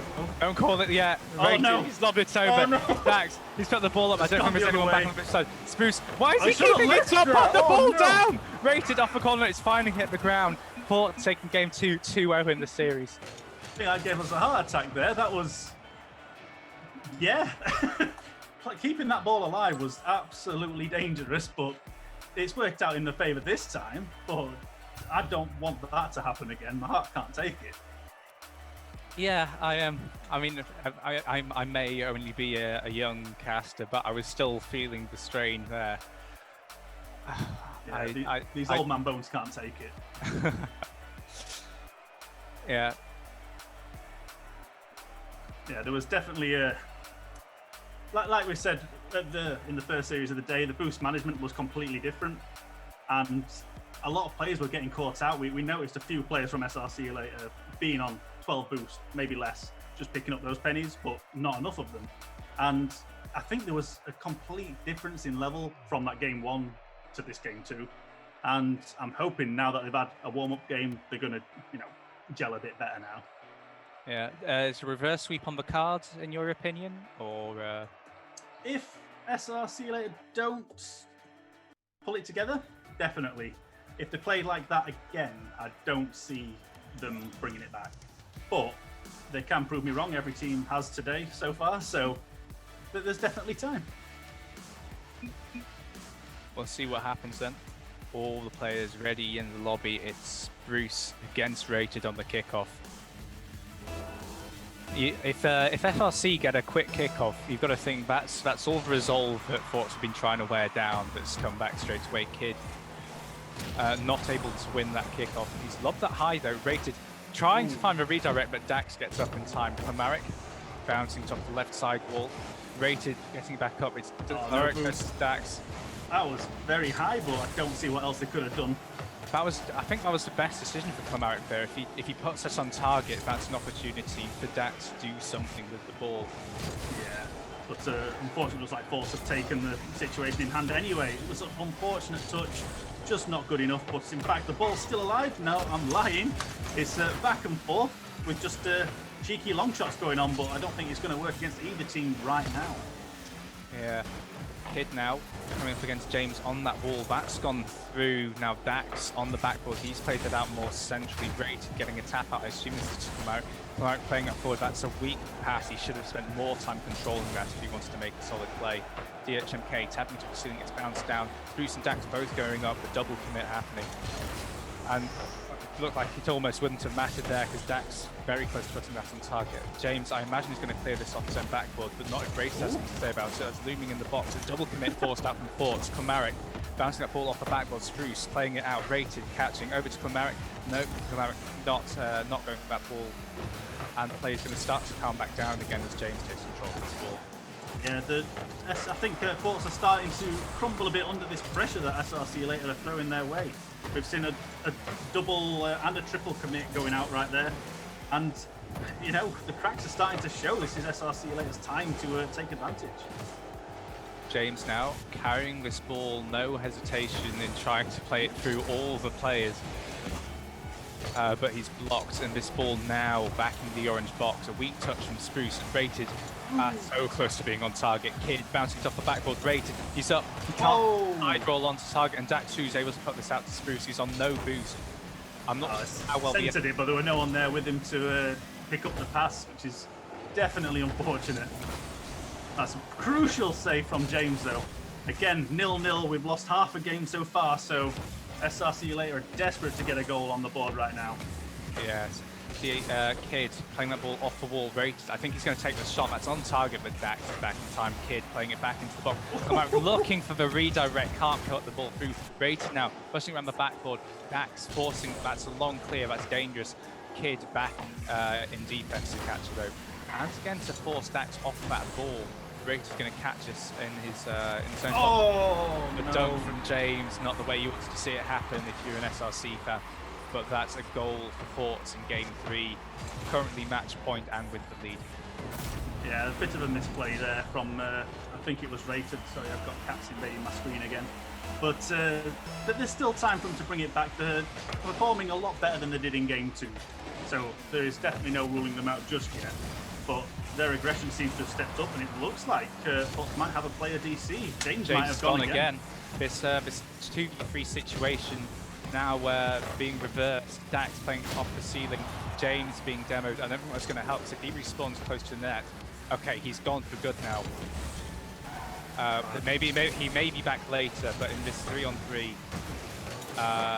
3-on-2 rather, it should be an advantage for SLC. Klamaric playing off the ceiling, that's straight to Dax, who's looking for the dunk, but I think Kid was pushing up as well. Then communication not working out so well for SLC. Still shouldn't come to realization that they're up, and that was very close for Forts. Would have secured the series right there if it scored. Yes, it's interesting to see. Sorry, it's interesting to see the complete reversal of fortunes. With game 1, SRC later being a man down, it now looks like Forts are the ones trying to hold on now, as they've got 1 minute 13 to see themselves progress, but they've got to work maybe 3 times as hard to keep this out, and I would not want to be doing it against this SRC later team. I mean, they're holding for now, and Spruce able to put that ball almost past a second there. In fact, I was worried Klamaric was going to miss, and then it could have been a 2-on-1. Dax, though, dunked on by Kid, and that's James back. We're back in the 3-on-3 with 50 seconds left. SRC should have been doing the work earlier to tie this up, but it's not to be. Dax on the right wall with no boost is going to try and beat Klamaric to this ball. He doesn't. Klamaric now in control, has to beat out Spruce, which he does. Still following this ball on the left wall. I think he was going for a sort of weird fake on James there, and it almost worked out. Kid not able to pop that into the corner. Klamaric though, it's there. We're tied up, and in game 3, SRC still stand a chance at bringing this game back. Yeah, Sports held on as long as they could against this ruthless onslaught, but unfortunately they could not hold on forever. SRC later equalising this game. 30 seconds to go for them to stay in this. Oh, sorry, to stay in the upper bracket, and there is the opportunity for them to do it right now. Indeed. Rated though, not getting that touch into the box, so James able to clear his way, still touching this ball, not able to lob Klamaric though. Klamaric on the sidewall, beats out Dax. It's Rated, he's put the ball, that might be on target, but James pushing it to the side. Kid taps the ball down. I think maybe looking for a pinch of Rated's car there as Rated was rolling back, but it's not to be though. Rated gets that pinch. That would have been That looked like it would go in on target. I mean, of course, the last second mentality might have affected things there. Oh, definitely.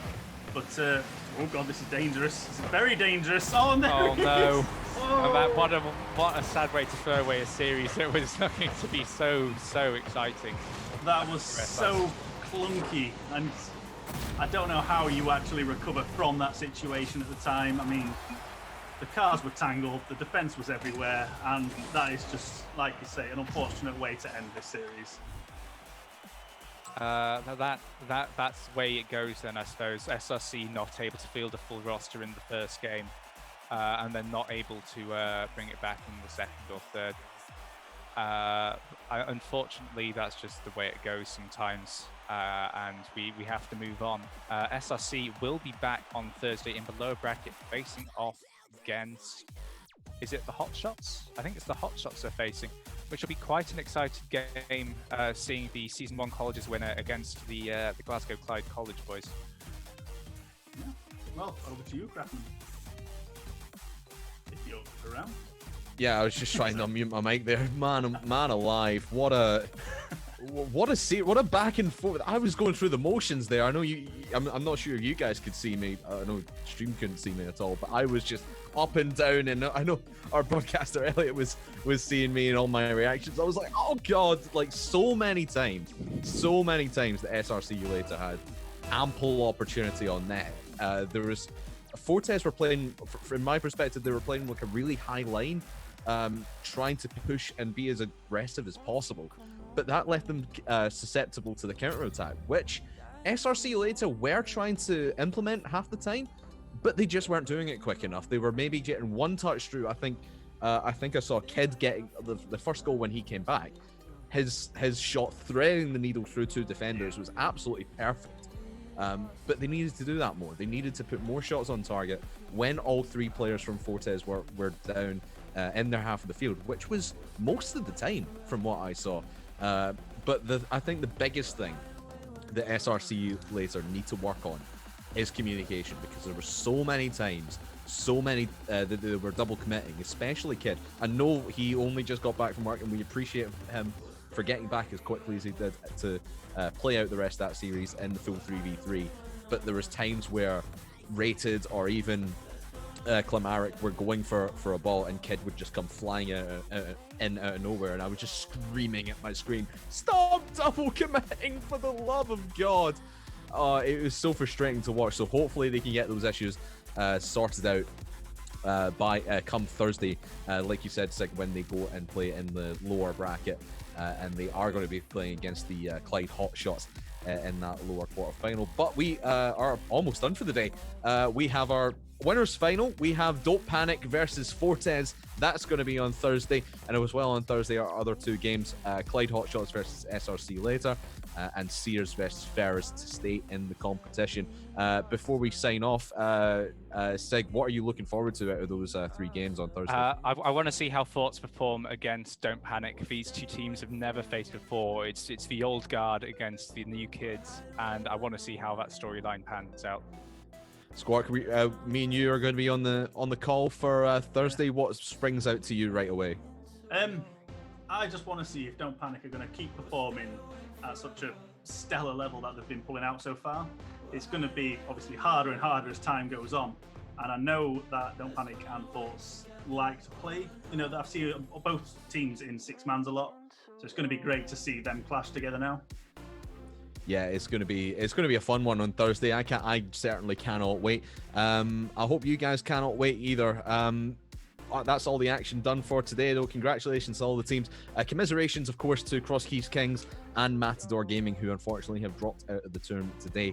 That is their tournament done and dusted. But we, like I said, we will be continuing on Thursday, same time, 3 o'clock, right here on the British Esports Twitch channel. It will be myself, Squark, and Gregan will be your host come Thursday as well. Follow us on Twitter at British_esports for more information to know when we go live, and give us a follow here on Twitch as well. But that's it for today. Thank you so much for you to watching. Thank you to Sig and to Squark for casting. Thank you to Elliot for broadcasting, and we will hopefully see you on Thursday. Stay safe, my friends. We'll catch you then. Bye-bye. Bye. Bye.